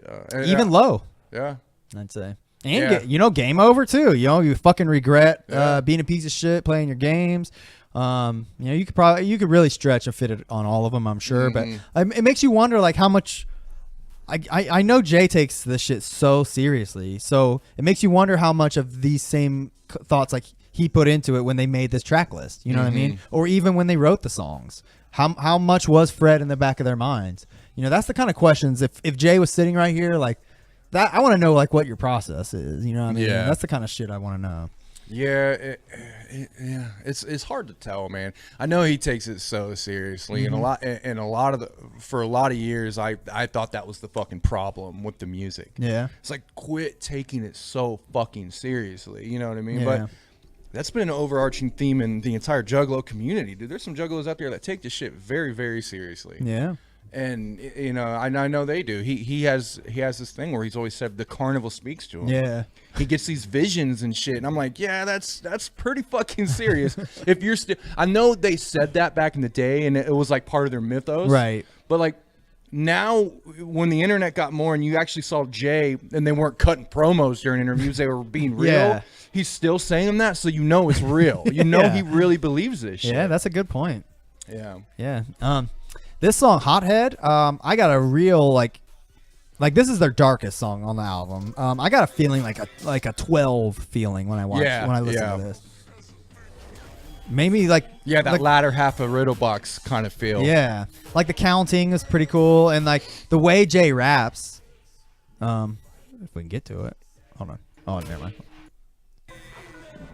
Let's see. Hold on. This. Like, that's the same way he raps on 12. Yeah. Yep. Anyways, I'll be honest, like, I've been trying to pick this song apart. I was actually sitting down today with the lyrics book. I was going to sit down and read it along with it, but I can't quite figure out what the point of the song is. He literally says, like, I think it's just him having so many crazy thoughts. It's like making his head explode is the point of the song. But Hothead. Yeah, okay, yeah, that makes sense. I was gonna say I this is one I haven't really dived into as far as the lyrics yet. Yeah, it's a tricky one because this is one of those ones that it just sounds good and there's so much going on. Like they switch it up like 4 times in this song. Again, there's no song on this that I skip, but this is one where my attention starts to kind of flutter away when it comes on. I don't know why. It's not a bad song. It doesn't sound bad. It's just the super like really wicked stuff doesn't really speak to me. I guess like it does to a lot of old school juggalos. I've always been funny, tell a story, not be too serious. That's kind of how I've always been with ICP. But it's like I said, I have no problem with the song. The beat is definitely got the rolling hi-hat shit like a lot of the newer, almost like a Dirty South beat. Like this beat reminds me of maybe something that was like 10 years ago. Okay. This one's by Seven. He also did Nobody's Fault also. Mike P did Triplex, by the way. Okay. Yeah. All right. So the next song is Shimmer. I've seen people say a lot of people say this is their favorite song on the album. This is a really good song. Yeah. I agree. It's a really good song. Every song, like I just immediately equate it to like another, like, oh, this is similar to this. Song. So what would be your what would you equate to this? This one, oh god damn it, the fucking name just escaped me. What was the I thought it was almost Amy in the Attic type of thing. Yeah, I was thinking of Amy's in the Attic. Prom Queen. Amy's in the Attic, Prom Queen. What was the other song? In My Room. Okay, yeah. That song's a little more lighthearted than this, but yeah, this song is very dope. Like the production is really good. It sounds like epic. The chorus is great. Yeah, like it's just all around. Like they hit every beat and hit it good. And I will say this hasn't happened to me listening to an ICP song probably since I was a teenager, but I caught myself looking in my closet when I was going to bed the other night, like kind of fucking creeped out. Like the song actually kind of fucking creeped me out, man. I was like, weird. Oh shit, man. And I don't even fucking believe in none of that shit, man. And I'm still looking in my closet like, what the fuck, man? If I see a chick with a baby, I'm gonna I finally like buckled down and like really try to pay attention to the lyrics to this one today. I still can't quite figure out the ending. It has something to do. He literally is holding a Bible and like I think center away. I think what it is, it has the overarching theme of the entire album. This kid is being haunted by this ghost, right? Yeah. He's going for all this time, blah blah blah blah. He finally just says fuck it, grabs his nuts and goes in head first, face first. I'm gonna face this shit. Fuck this. I want to do something about this. If you kill me, whatever. It's better than being haunted by. So he goes in there and he gets rewarded for it. It's gone. She disappears. Okay. The Bible. He throws the Bible thing in there. Obviously, but yeah, I think that's all it is. It's okay. Because I was confused by pretty the basic too. Story. In that case, that does make sense. I really like this song. I think this is probably one of the better made songs on this whole entire album. It's just all like everything like. they hit it all on this one. Like the lyrics, the story, the beat, the chorus. Jay does like this screaming shit at the end, which is pretty tight. I really like it. You know, I don't know. Yeah, it gives me a it gives me almost a Dark Lotus. Yeah, The first album feel. I can see that. The way Jay sounds, he's not screaming, he's kind of talking, and he's got that feel in his voice where he feels like he was obviously really fat in that era. Yeah, I kind of get that feeling out of his voice from this one. Like he's rapping like Fat Jay. Yeah, like Fat Jay that was in Tales from the Lowe's Pod era. But Yeah. No, I mean, yeah, dude, this is a great song. I have the ending that confused me for the first few times I listened to it was about the only bad thing I had to say about, or I guess negative thing. But you putting it in context like that for me, like that makes it. I mean, that makes it better to me. Yeah, I honestly think that's all it is. It's just simple. He faces the ghost, goes in there, and the simple act of doing that ended it all. Ended the whole torture and torment. That's all it took was to face your fear, essentially. Yeah. That's pretty dope. And that's a great example of how it fits in with the album too. That's really tight. I didn't think about that. And like I said, I could be wrong I could be entirely wrong. No, I think that makes a lot of sense. But that's what I got out of it. Freedom. What do you think about Freedom? I love it. You do? This is one of my favorites. My favorite shit on this song. I was trying to find. I love it when Shaggy hops on. Oh, here he is. I'm free to study or rob a dealer with a I love his flow. It's a hoppy flow. They're like bouncing on it. Yeah, I really like that. And the way Jay raps on this song is, and I think there's a little auto tune on this one. I think so it's too. very subtle, but I could be wrong. But I really do think there's a little bit on there. This song is great. I think this is like the song they made. Like, I mean, this is like the Juggalo song for this album. You know what I mean? Like, it's almost like their Miracles. Yeah. Or their Juggalo Island or something like that. And you know, it's another like feel good album. It's essentially, this song is just about saying like, do whatever the fuck you want, you know? Yeah. You can do it whatever you want. And which is a positive message coming from Who produced this beat? I really like the beat. Kuma. Okay. This actually might be the only Kuma produced song on this album. I don't know. I knew he's worked with them a lot over the past few years. I think he actually did a lot of the he did the music for Shimmer also. Okay, nice. I think he did a lot of when they made those remix albums. I think he was involved with that a lot. Those Wraith remix albums. Okay. There he is. I love that shit. And the hook on the song's cool too. It's I like this. I like the flow. It's just an all-around good song. I think this song should have been the final song on the album. For sure. We'll get into that next. The next track is Beware, which is literally just a intro for I Like It Rough. Which still confuses me. Yeah. I don't know if they just said, "Hey, we need 17. Throw one in before this song." I don't. When they had a whole album full of good songs they could have put on there. Yeah, I don't. Yeah, this is the only. Let me rephrase it. This is the most questionable decision of this album. Yeah, I agree. I will say, and what we're referring to is this song right here is track 16. It's called Beware. It's 43 seconds long. It's literally just an intro to the final song on the album. Just pretty much talking about how bad the last song is, which is already a little out of character, to be quite honest. I mean, there's nothing that could have been on. There's not a single thing on this album ICP could have made a song about where I would have been like, damn, ICP went there. You know what I mean? Like, yeah, I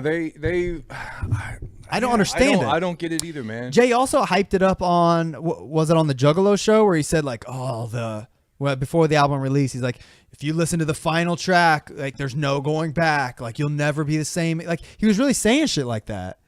And I thought to myself like, well, like I was thinking like, wow, like, I mean, obviously it's Violent J, it's ICP. It wasn't gonna be anything that was gonna change my life, but There's way more wicked shit they've done, man. Yeah, I was sincerely thinking like, what possibly could they do to warrant this warning? This is what I thought. Because of the SJW and the Me Too movement type of thing going on, maybe that's why they did the little Beware thing. And maybe that's why he did the song. I have no clue. Yeah. Here's watching interviews with Jay and stuff, especially when he's been, he's real. He's totally being real. candid. He's totally real in these interviews nowadays. He doesn't do the wrestling promo shit anymore. He's like being Joe Bruce. Yeah. He really is like, I think he's a sex addict. Oh shit! Really? I think I don't know for sure, and that's okay if you are. A lot of people are. It's whatever. That's just such a leap. Why? Why do you think that? What's he saying? Because he talks so much about like just fucking and like freaky shit. Like I really do think he's a sex addict, which is cool. Whatever, do your thing. But that's so funny. So maybe that's what this song comes from, is just that just love for freaky deaky sex and shit. And I know he goes on record a lot about talking about his girlfriend nowadays, who's I guess she's bisexual. They bring other women into the bedroom and stuff, and like he really like goes on and brags about that. Okay. Which everybody's most of the time like, hell yeah, man, cool, fist bump type of shit. But like, yeah, man, I just think I think sex rules a lot of Jay's life. Wow, that's interesting. I didn't know that. Well, it is interesting too. I don't. Does Shaggy even show up on this fucking song? I don't know. Wait, he has like 7 bars in a row where he's talking about choking him with his panties. Yeah, the whole panties thing. I think this is supposed to be an underage chick as well. Yeah. Maybe that's another reason. He keeps calling her Runaway. Yeah. So I don't think it was like wicked. Like we're being so wicked. It's like, this is a song about an underage chick, and we're basically talking about like rape. I'm talking about raping her in this song. So that's it's why almost like a rape thing, dude. Like that's why he felt the need. Like, yeah. I'm just trying. Let's put ourselves in Violent J's shoes. All right, you want to write us. You have these disgusting thoughts. You want to write them down. You want to make a song about it. Okay. You've made little something. You've made fucking cotton candy. You've made Black in Your Eyes, you know what I mean? But this song has to be made in your mind, all right? You sit down and write it. You write 7 fucking bars in a row, get fucking choked with your panties. Fucking weird. You write a pretty dope hook. It sounds good. This song sounds really good. Yeah, I'll give it that. The production's really fucking good on it. Yeah. But I will say it's my least favorite though. It really is. I think the beat reminds me of just that like 2000s Dirty South shit that got played out so much. I'm not a huge fan of it. I think this song would have been fine like in the middle of the album, as like a throwaway. Like here's another song that sounds fine enough to put in the middle of the album. It'd be a skipper for me. Yeah. It would really? Be, yeah. Which is why I'm glad it's at the end of the album. Okay. That's a good way to look at it. It'd be the only track I skip, dude. I will say I'm not disappointed in this song. I'm just so like baffled by it. I have so many questions. You know, it's just a weird choice. Yeah, I think it's kind of catchy. Like I like it rough. Like I like all that shit. Yeah, you know, it sounds good. It's a little catchy for sure. I mean, a lot of people. I will say this: a lot of people do like this song. Really? From what I've been hearing, watching videos and shit, people really like the song. They say the beat, it's the best beat on the album, things like that. So it is winning people over from what I've seen. Like I just like groove to it. You know. Yeah. I don't know. It's an okay sounding song, but I'm with you. I don't really care much for it. It's probably my least favorite song on the album. Yeah, me too. And the topic is just unnecessary. I'm not even like I don't give a fuck about anyone talking. Like you can make this fucking song all you want. I'm not gonna think anything less of you. To be quite honest, I don't care. I don't care about your depraved, disgusting thoughts or whatever. But nevertheless, like you make a song about it, even, and I'll rock out to it. But it was just like I said, a strange choice to put at the end of the album. It's just very like different than all the rest of the album as far as content. It always seems like a lot goes into their like thinking when they put the last track on the album. I always look forward to the final track on the album. Like, you know, "Pass Me By" is one of the best ICP songs of all time. "I'm Coming Home" is a great fucking end to Riddle Box. I could go on and on. "Crystal Ball," "The Pendulum." I was just listening to "Crystal Ball" on the way over God here. damn, that song's fucking good. Yeah, and then when "Twisted" came in, I was like, man, what happened to this "Twisted"? I know, like, dude. Believe me. I was listening to that song like a couple weeks ago. It came on, and I was like, I forgot "Twisted" was on it. Yeah. Like, this shit is so fucking I'm the same way, man. I really do love that era, that song. I do too. But yeah, I don't want to keep going on and on. yeah, about we the don't have to song, keep going but- on. I'll just keep it simple. This is a skipper for me. I'm not into it. I don't care about Jay's disgusting sexual thoughts. It's cool if he wants to throw a little line in here and there throughout the music, but like just a whole story and his process of this really almost raping of an underage runaway is just, I'm not that into it.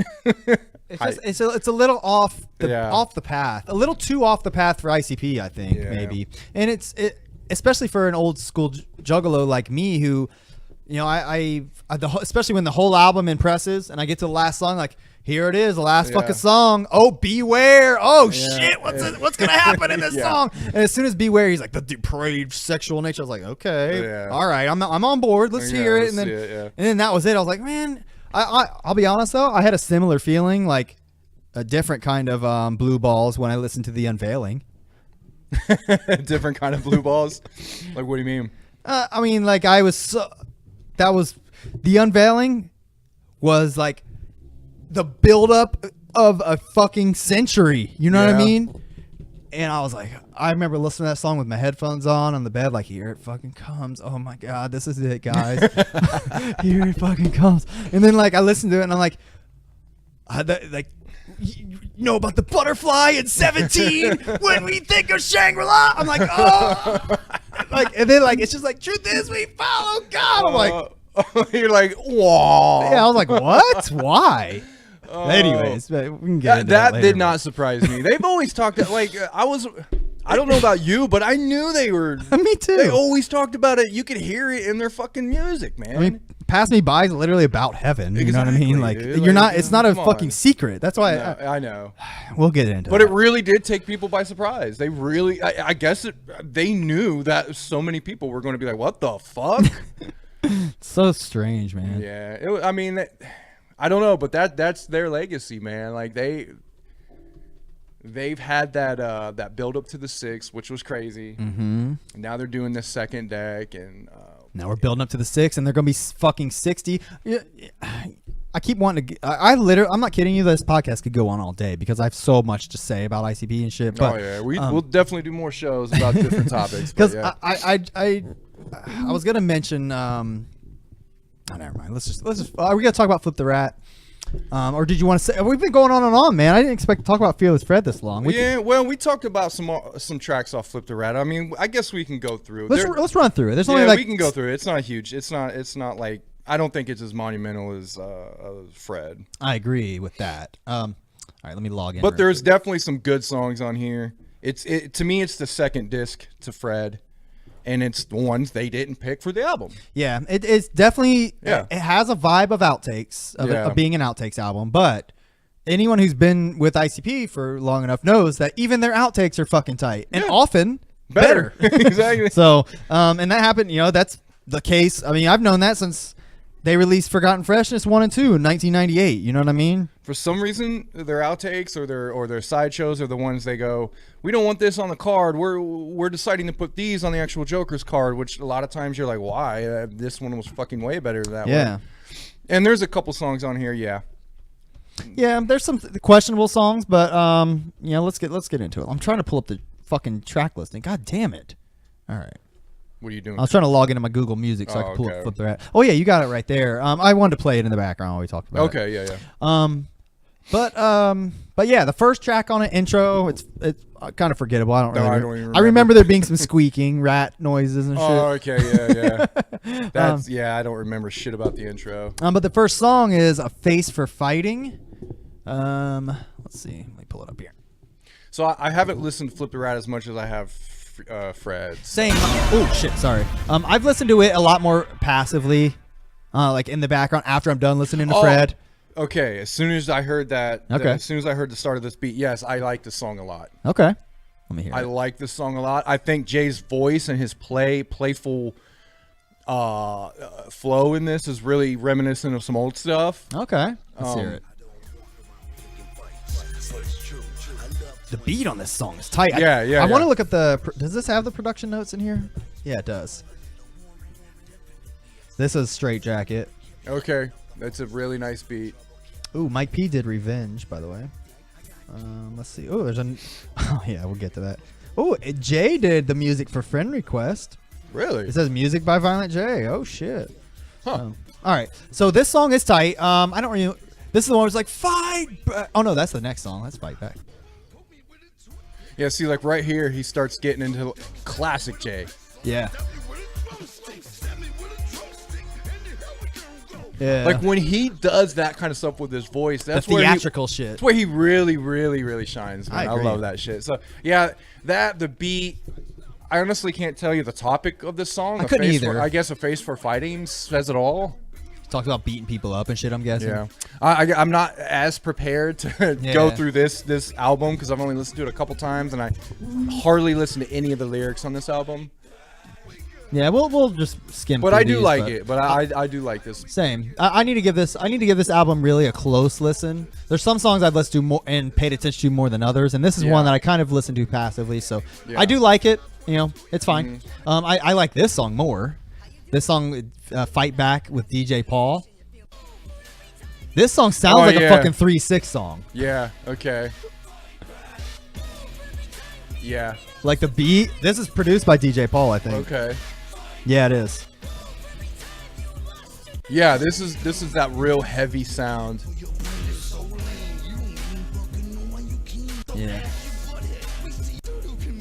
Voodoo Committee. Fight back, fight back. Yeah. You don't want it with me. Yeah, that's a 3-6 Mafia hook. You know what I mean? Yeah. So this song, I think, A Face for Fighting, and this song are kind of like the same to me. Yeah. They're both on the same exact level. Yeah, I feel that. Oh. Neither of them are skippers. I Yeah. would definitely listen to both of them. All right, and then the next song, Revenge, is where he raps like Sleepwalker.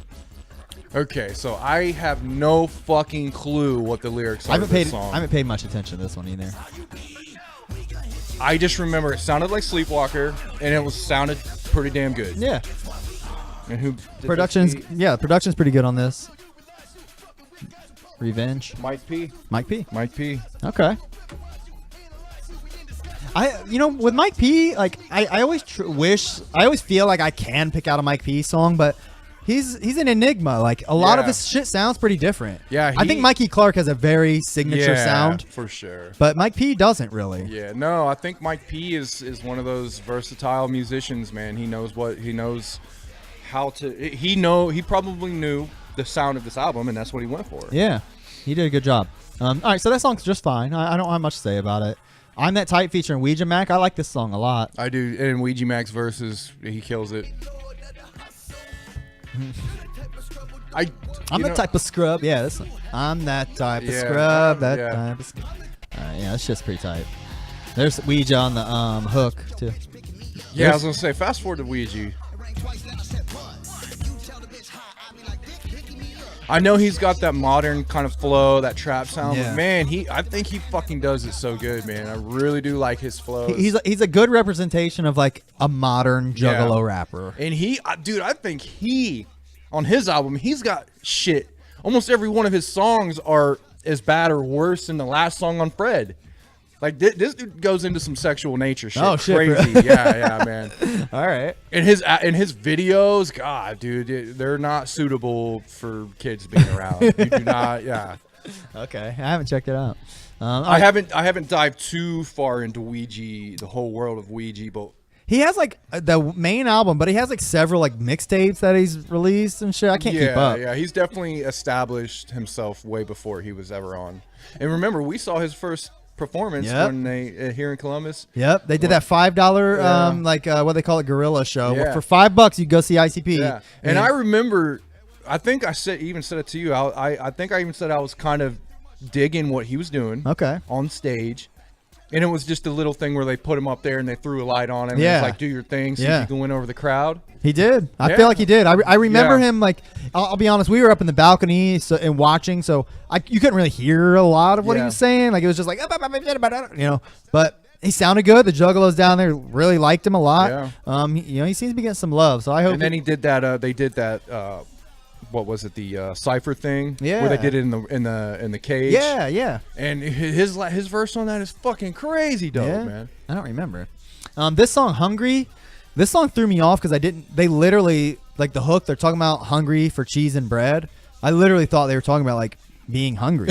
Yeah. But you kind of get the vibe they're talking about money. Okay, is that what it is? I believe so. Especially Hoodoo's verse. Which Yeah, by the way, his verse on this song is fucking tight. I actually like everything I've ever heard from Hoodoo. I like. Yeah, same. I really do. I think he is a fucking incredible rapper. There he is. I think he fits in with the vibe really good. I wish they would like, or I shouldn't say they then. I wish he would, pump himself up a little bit more, because I feel like, he definitely has more skill than fucking like Blaze. If he would just get, market himself a little bit better, I think he could really be like up there. What exactly what you just said there. I think he can fill that spot Blaze did. Yeah, absolutely. It makes me wonder too. Like, I don't think Light shows up on either of these albums. I wonder what the deal is with him. Oh, I haven't heard nothing from him. Yeah, I don't know. What do you think about Splish Splash? So I know this song has been generating some controversy as far as like people liking it and not liking it. But wait, before you tell me what anyone else thinks about, because I'll be honest, I haven't talked to anyone else about this song. This song is one of the weirdest fucking ICP songs I've ever heard. I will say it's pretty weird. I'm not gonna say it's one of the weirdest, because I think Shit Off Found is some of the weirdest shit I've ever heard him. I honestly think this kind of feels like a Found song. Yeah. This song is very reminiscent of like Lil Something Something to me. Like as far as like the vibe of it. Yeah. And the little music and shit. To me, it almost seems like they took just a really quick idea that you would put in one line and made an entire song about it. Yeah. This song is literally about telling someone to wash their ass. Yeah, instead of just using one like, bitch, you smell like trash, get the fuck over here, but first you take a bath. Like, that'd be like a line. Yeah. They made a whole fucking song about it. You know what I mean? Honestly, that's what I get from this shit. I'll be honest, though. I really like this song. I'm not, yeah. So I feel kind of gross for it somehow, but that's what I was going to get into. I like the sound of this song. I really do. It's dope. Like, the hook is tight. Yeah. J Flow's all right on it. I mean, the beat is wacky and like weird. Like, it's just so strange. Like, the song is literally. I couldn't believe when I first listened to it. Like, is he literally singing a song telling the girl to take a bath? Like, that's literally what it's about. So I remember telling you about this the other day. I was listening to the first time I listened to this album. I was in and out of sleep. I was just laying down in and out of sleep with my headphones on. I woke up out of sleep with this song playing, and I was like, what the fuck is it? What's going on? I was like dreaming. I didn't know what the hell it was. And I remember falling back asleep and woke back up. And when I woke back up, I was like, what the fuck was that song? And I went back to it, and I was like, okay, this is real. It is. You can obviously see why I didn't make the cut, but it is a pretty well-made song. I mean, honestly, I really enjoy it. I'll be honest, this is probably one of my favorite songs on this album now. The more I listen to it, the more I like it. I feel silly saying that, I guess, but should I? Deverox? Devereaux, probably. Devereaux, is that what a Devereaux? I would assume. I don't know much about that. I don't either. I don't know I think when I was just looking at that, I think he made the music for another song on here too. Engineered by Straight Jacket and Dr. Punch. Yeah, there's a couple people on the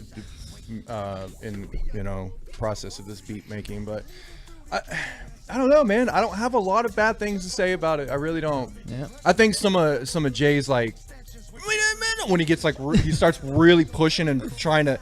I think that kind of throws me off a little bit. Sure. And that's got some of this to it in this song. But like, swim with me, baby. Like when he does that shit, I like that.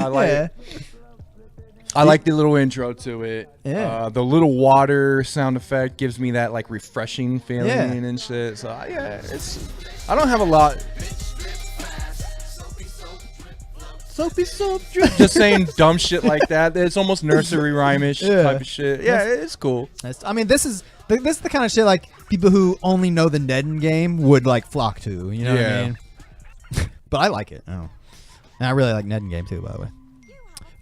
Friend request. This is the song that was. You mean Nedden game? What's that? You mean dating game? The dating game. Excuse me. My bad. Yeah, Jay did the music for this song. I like this. Me too. I like it. Has that carnival feel to it. This is like a sequel to Mr. Happy to me. Yeah. The lyrics are so goofy and silly, but it's so tight. Like I think he truly captured the essence of what old school ICP is in this song. Like this song alone. I agree. I like it. It gives me a Shangri-La Wraith type of feel. I feel that. Or maybe a Bizarre, maybe. I can see it fitting on Bizarre. I think it's a little overproduced for the Bizarre era. Okay. But those were simpler times. Yeah, those were Mikey Clark, like real simple, cut to the chase type of beats, which is one reason why I love that album so much. But all right, yeah, I don't know, man. Now that I'm listening to it, does have that simple kind of certain parts. So yeah, I don't have a lot. Like I said, nothing bad to say. It's a good song. Another good one. It fits well. This song I can't quite put my finger on if I really like it or not. To be honest. Honestly, don't remember. Oh, this is about being God, the whole God thing. Yeah, this was probably the only one that I didn't pay attention to. This song is, I mean, you could kind of put this in the same realm. Let me see. What was the other one that reminded me of it? Maybe Nobody's Fault. Like, yeah. I don't know. This song, like, I feel like he's trying hard to, like, be important in this song, but it kind of falls flat. I agree. I'm not really into it. It's just not. Yeah, it's not necessary. They already did this song and did it better when they made. There's a song called "Where's God." Yeah, I remember that. That song, it's on Mighty Death Pop. That song's tight as fuck. Yeah, that was a pretty good song. And that's essentially the same vibe as this song, and it's done better. So yeah, this one was just this one's a flat. Like you said, this one flatlined me. This is my least favorite song on Flip the Rap. Yeah. This might become a skipper to me. Yeah. Let's see. Let me see. Give it another vibe. This reminds me of like the past album kind of feel. Okay. You know, like this is Who just like this shit. Let's see. This is Devereaux. He did Split Split Splash and this.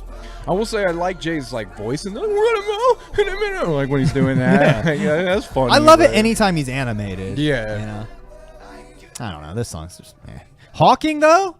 I like Hawking. Probably the tightest song on this album. Yeah, I saw a comment on some video I was watching saying somebody was saying this is a contender for the best ICP song ever made. What? Yeah. Oh, I find a hard time agreeing with that, but I love like the guitar, even Jay's shitty singing right here is tight. Yeah. You know? Yeah, because it's that singing that they didn't take too seriously. Yes. Which is what I like. Yeah. You know what? I even on Jay singing. Like, have you ever heard the song? What is this sampled from? I can't remember. I don't know. What the fuck is? I wish I knew. From? Yeah. Look. What was the song I was gonna mention? He does sing and that I like. Wind Me Up. Have you ever heard that song? I think it's on Forgotten Freshness 4, maybe. Like the whole song, he's just singing. He's like, "Wind me up, so I can bing bing boom boom, and I can boom boom boom boom." No, whatever I don't the fuck he remember said. that. Anyways, that song's tight, but he sings on that. This is really by good. 7. This song is very tight though. It's called Hawking. As far as I can tell, it has a lot of conspiracy lyrics and shit, but it's mainly just talking about people watching. Like, I don't know. I like it. This reminds me of almost Psychopathic from Outer Space, like the first one. It almost has like a feel of one of the songs on there. Okay. Juggle Brothers era. I get that, like the way it's mixed and, and I love the guitar. Like that's I think that sets the song that's apart. A sample. That's is a sample from a song. Yeah, it didn't say on here. No. Oh, that's a shame. Yeah, I don't know. I forget. I think I remembered the sample the other day, but I fucking forget. I wish I knew. I wonder if I could Google it. This song is very tight. Yeah, see if you can do that real quick. Best ICP song ever is definitely. I would honestly disagree, but yeah, I mean, I'm definitely not going to say anything. Anything they've put out, past the first deck is going to be their best, in my opinion. But I do really like the song. Out of both the albums, this is one of my favorites. I agree with that. Let's see. Okay, I literally Googled Hawking sample ICP, and a bunch of weird shit's coming up. Let me try. I think I found it in the comments. Somebody said it in one of the comments. Oh, really? On like YouTube comment, but I don't remember now. Yeah, I wish I knew. Ooh, here's a site called Who Sampled. You can look up all kinds of samples. Oh, that's pretty neat. I didn't know you could that shit existed. Pretty cool. Well, it's not on there. Oh well. Nevertheless, moving on. This song is tight though. I mean, listen to it. Yeah. If you're an ICP fan or was an ICP fan, check out Hawking. If you're gonna skip every fucking song on these 2 albums, like Hawking's one to check out. do yourself a favor and check out Hawking. I think you would like it. Yeah. All right. The next one's called The Dog. I think I texted you something, or maybe I messaged. This is an Alice in Chains sample. Oh yeah. Man in the Box. Yeah. I love it. I like it. You like how they did the sample and shit? Yeah. Oh yeah. I wonder if this song got left off because like maybe they couldn't Clear the sample. they couldn't clear it, you know? I don't know. Makes would me they, wonder. Would they be able to release it on that? You know, I don't know. Well, Flip the Rat. Well, it did come with Fearless Fred, but it's technically not like an album being sold. Yeah. You know, if you want to look at it like that. But this song's tight though. I really like it. Yeah, I I like don't it know what too. it's about though. Just There it you're is. a dog getting beat. This makes me want to listen to the actual Alice in Chains song. Yeah. I didn't like Shaggy screaming at first, but I now kind of like it. Bad dog. All right. Yeah. The last song, "Be Safe." I really like it a lot. Another happy vibe song. Yeah. I can't tell in this song. I don't know exactly who they're addressing. I at times I think that they're addressing each other. At times I feel like they're addressing juggalos. Nevertheless, it makes me feel good. Kuma. By Kuma.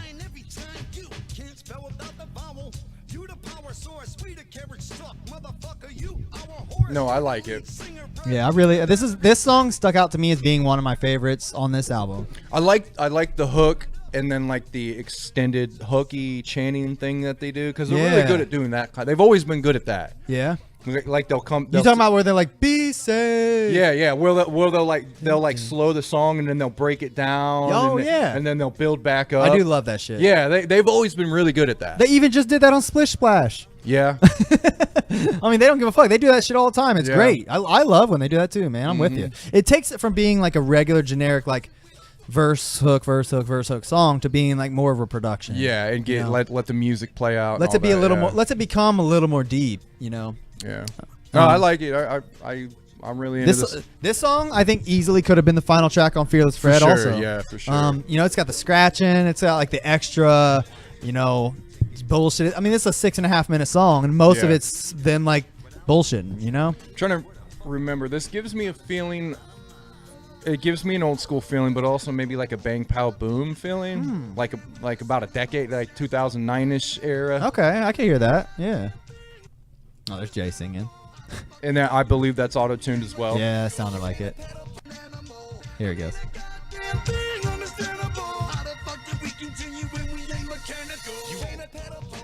I don't know. This song's just like a. Yeah, I like This it. is a cool like this. This song almost reminds me of like some West Coast like I love Cottonmouth that- Kings vibe. Yeah, right I there, love that- especially that like a type of- reggae. yeah. Let's go back.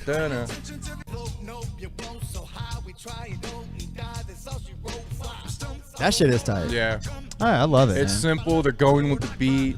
Yeah. You could tell they spent some time on this shit, man. Yeah, that's a good one, man. I don't have too many negative things to say about Flip the Rat. I know I've been hearing people say Splish Splash is not a bad song, and then the Hawking is bad.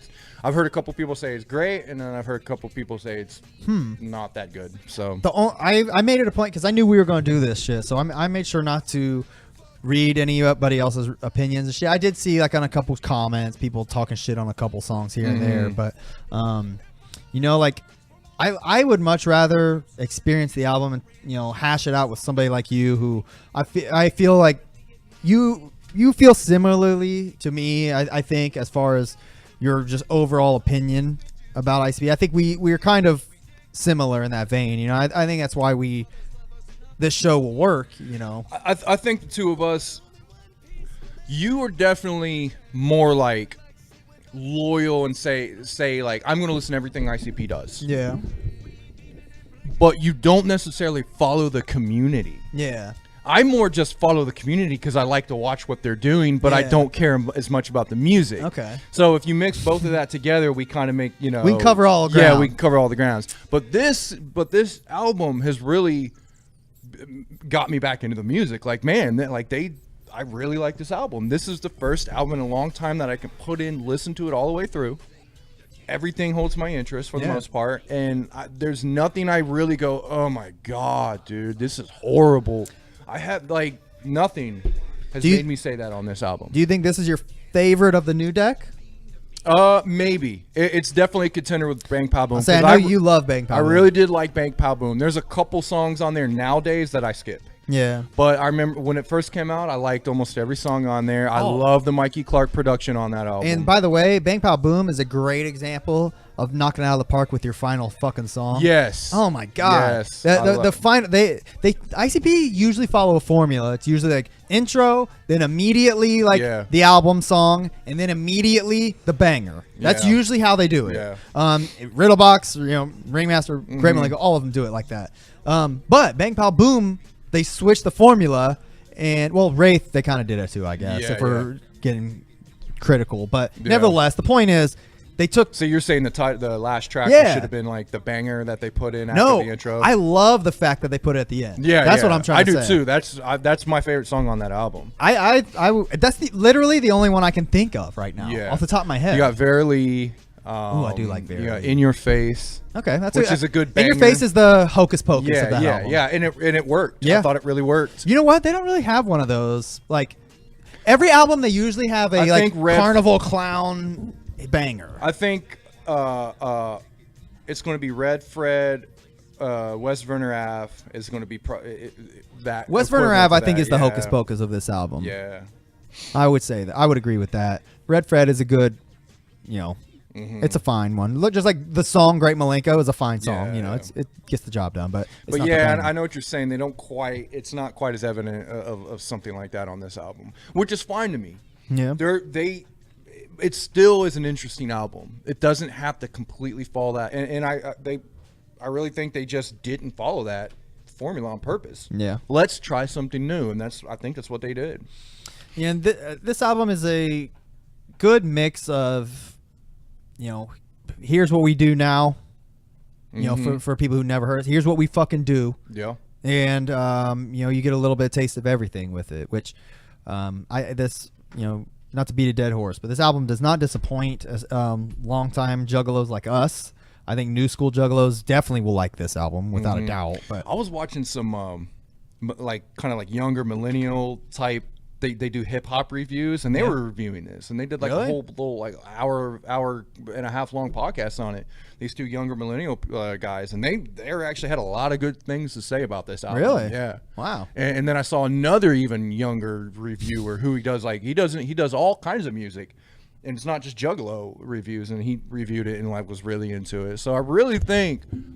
It's weird to say that, but ICP is winning over this generation and like the music business now. It's weird. Yeah, I would like to meet ever since the March. You think so? Yeah, you think that was kind of like the hump?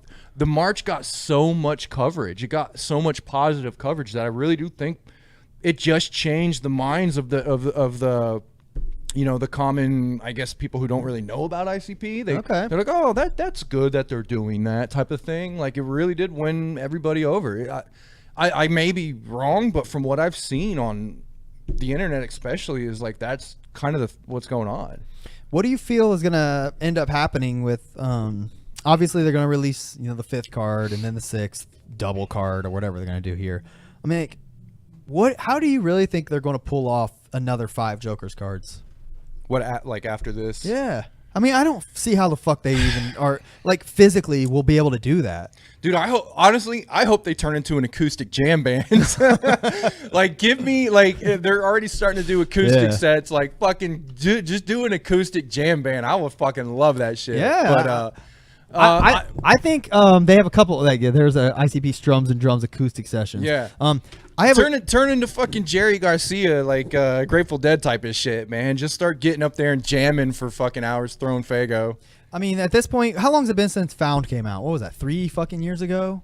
Was it 2012 or something? Oh no, that was way too long ago. It was it was like 15, 14 or 15, so, wasn't it? I mean, at this rate, they're putting out an album, let's say every 3 years, okay? If they still got 2 more in this deck, we're 6 more years down the road. They're going to be in their 50s, like late 50s by the time they get done with the next. I was gonna say, like, I mean, if they keep it up at this pace, here's my prediction.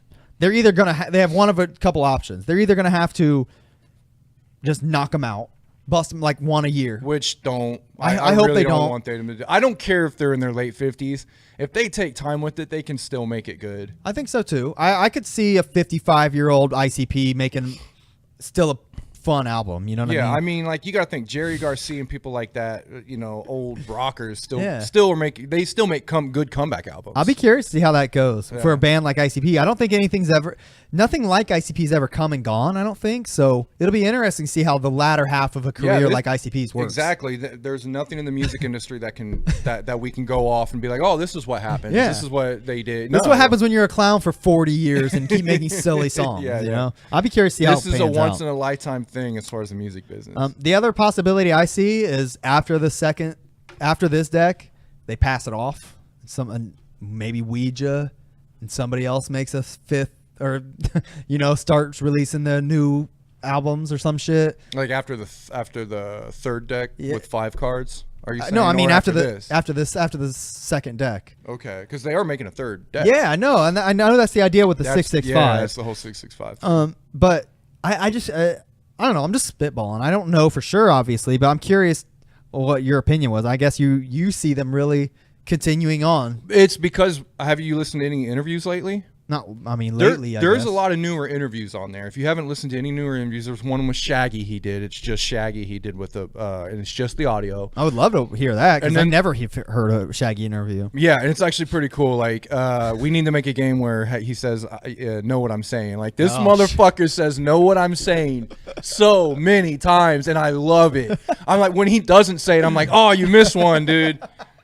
God, dude, it's fucking incredible how many times he says that shit. That's funny if you listen to what was the fucking running with a meat cleaver? Yeah. Yo, and if you like he always has said that in the middle of that fucking song, which is the last track on Twisted's album, the original Most Tasteless.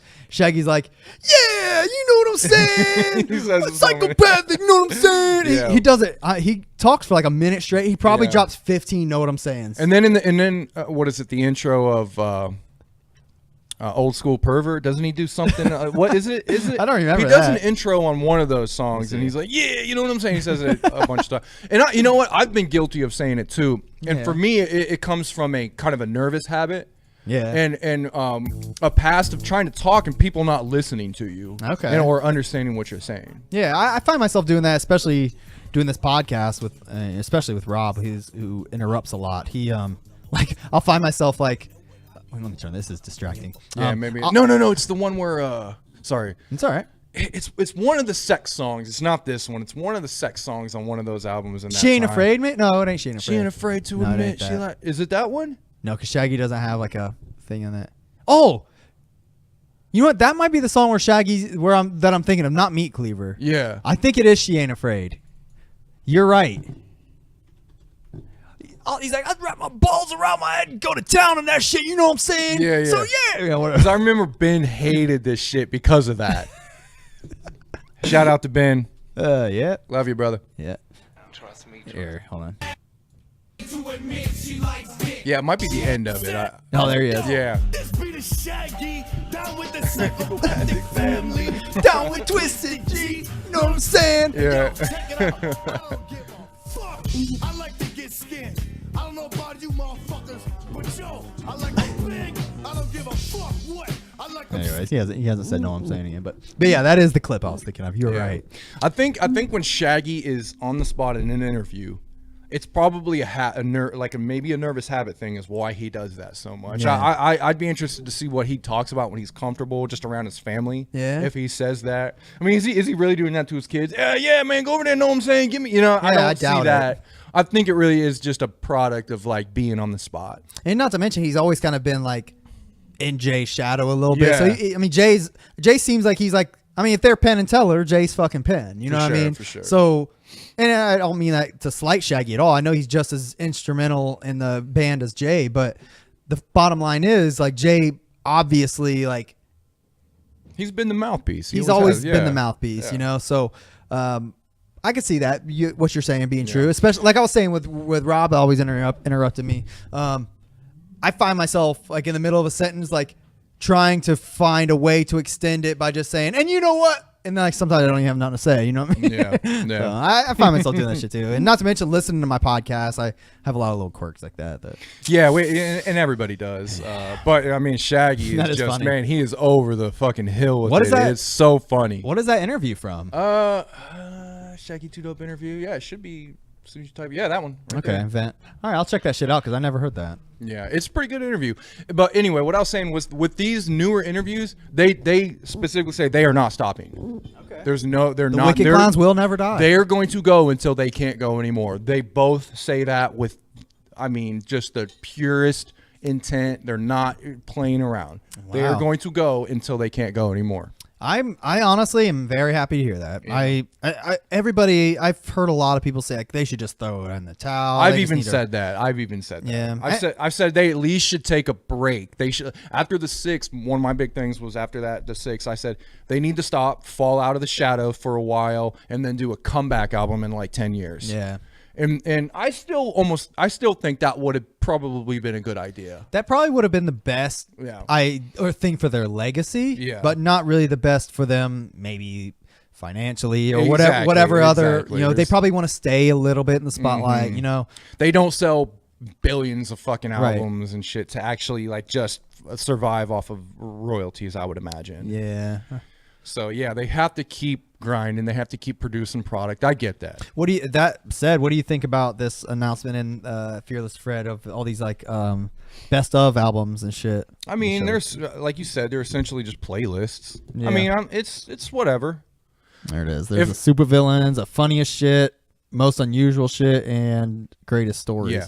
So I still listen to CDs in my car. Okay. I love the sound of CDs. I don't like MP3s, so I don't just plug my shit up and play MP3s or whatever. So I still listen to CDs. If those playlists on those CDs are good enough, I'll buy one. Okay. I'll buy them all if they're good enough. I hear that. But if like, you know, if there's songs I don't really like and they're not that great, then yeah, I'm probably not going to buy it. I would get it. The only way I'm getting any of those is if it has any new shit. But. Yeah. But the vinyls, I haven't bought any ICP vinyls, and I do. I like vinyls too. I don't have a huge collection. But I still like to get vinyls.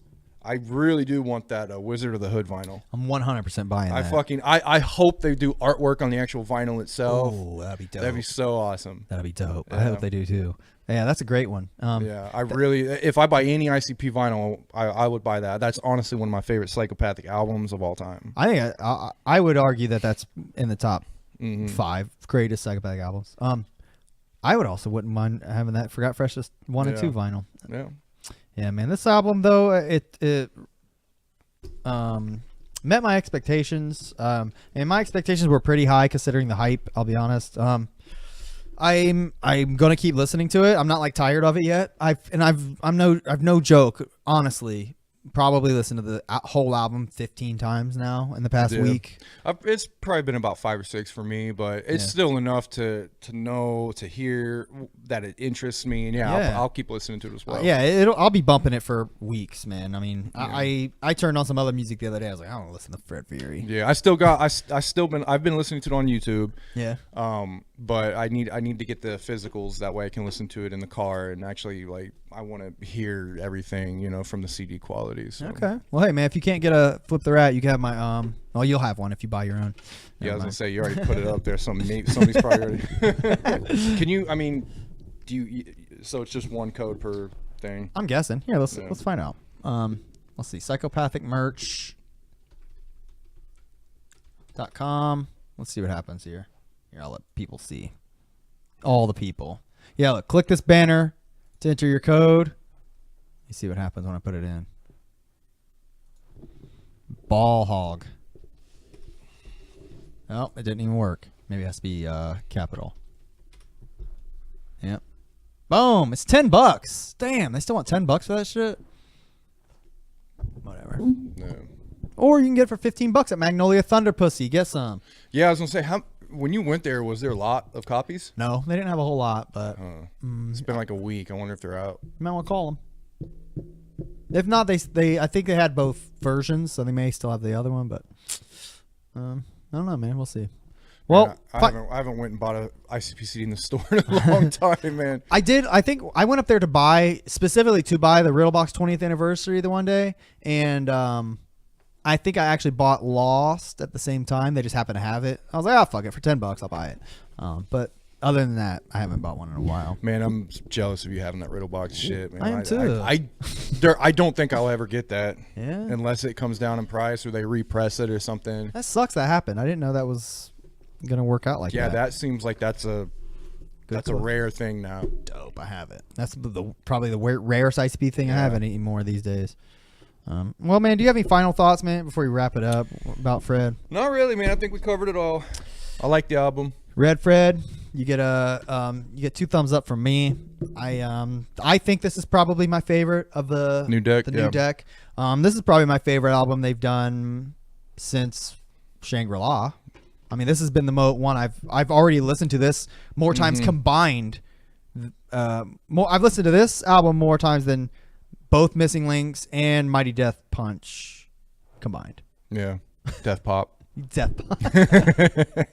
You're looking at the fist or something, aren't you? Yeah, no, I almost agree, man. I don't know. I don't think it has got quite raised above the level of Bang Pow Boom yet, but it's getting there. It's close as fuck, dude. Okay. It's I don't know, man. It's close. I think if they would have done the combination album I'm envisioning, I could probably make a 15-track album that I would put easily above all that shit. Now, the only reason I think Bang Pow Boom is there for me is because of Mikey Clark production. Yeah, if it wasn't Mikey Clark production, that album probably wouldn't have been shit for me. But there's too many songs on that album I really fucking love. Like How to Catch a Predator, I think that's one of the best storytelling songs Jay's ever done. That song is great. That's a good one. I forgot about that. Yeah, Verily. There's just some bangers on that shit I really do like. Look at but there's a couple like duds on there I don't like, and that's what's kind of maybe putting Fred above it. Yeah, there's some songs I really don't give a fuck about. Like I Found a Body was all right. Fawn's Pond, I was never a big fan of that one. I didn't really like The Bone. I fucking love Vultures. Love that song. The beat, it's just the production in that. Mikey Clark went and used it. He went and did a lot of genres of music for that album. Not, you know what I mean? He there's blues in there, jazz, there's pop, there's funk. Like he just went through across the board and made so many great beats for that album. I'll have to give it another listen. I haven't listened to that album as an album in a long time. So. Try it. Go back to that one, man. I think you'll really like it. I'll give it a shot. But yeah, man, it's Fred Fury's up there. If it's not better than Bang Pow Boom, it's right there. I mean, it's creeping, nipping its ass. So all of our millions of viewers are probably like us. They're probably old school juggalos, man. But you would recommend that all old school juggalos to check this out? I mean, like Ben. Would you recommend Ben to check it out? Our buddy Ben. He's a good. I would recommend it. I would definitely. Yeah, man, check it out. But honestly, I don't have hope for a lot of old school juggalos liking anything new ICP. They've like already turned the corner. Yeah, I don't, because I've already read some comments of I'm an old school juggalo and this album is trash. ICP will never be good again. I've already seen all that shit. So I really don't. I just don't think there's, unless you're a true music fan, like, and you like music and music interests you and you like hearing things, you know what I mean? Like, I'm a music fan. I love fucking music. Yeah. So I don't care that it's ICP. If this wasn't ICP, this album would interest me. Okay. You know what I mean? What you're saying. Yeah. Like, absolutely. I like the production. I like the music. I like the flows. So you're listening to it like completely unbiased in that case. Yeah. And that's what I try to do, dude. I don't try to compare. I'm always biased. Yeah, I don't want to go compare it to the old shit. I do. I end up doing, but that's not what I go into doing. It's just, I go into, it's like, let me hear this album. You know, this could be a fucking new band for all I give a shit. I'll tell you, especially when it comes to ICP, I really, like, in my heart of hearts, want to like every single song. I really do. Like, well, absolutely. They've just done so. They've always been an album band. Yeah. Like, they came from that. We're Right. making a conceptual album for kind of conceptual Yeah. album, or at least their entire legacy has been a concept of that type of thing. They've always been an album you play from front to back, Yeah. like for the old Cards. That's how it always was for me, and that's how I still am. I like listening to entire albums. I agree. I'm not a single guy. I'm not, that track's fire, but that track sucks. I don't want it to be like that. I want Yeah. every fucking song to be good, like you're saying. I'm with you, man. Well, it was a good effort. I think if ICP stays on this train, I'll be first in line for the 5th. Absolutely. Whatever the man. fuck it's called. What's your prediction for what it's called? Anything? From what I've been seeing, everybody's saying it has something to do with the brother. It's definitely brother. A lot of related. people are saying Bedlam Brothers. I don't know. I'm not going to act like I fucking have a clue. I'm not gonna act like I have a clue, but my educated guess will be that number one, I don't think it's gonna be Bedlam Brothers. I know my boy Smoothie. He said that he thinks it's gonna be something like Bedlam Brothers, or he even said the triplex of violence or something. Like, I don't think they're going to put.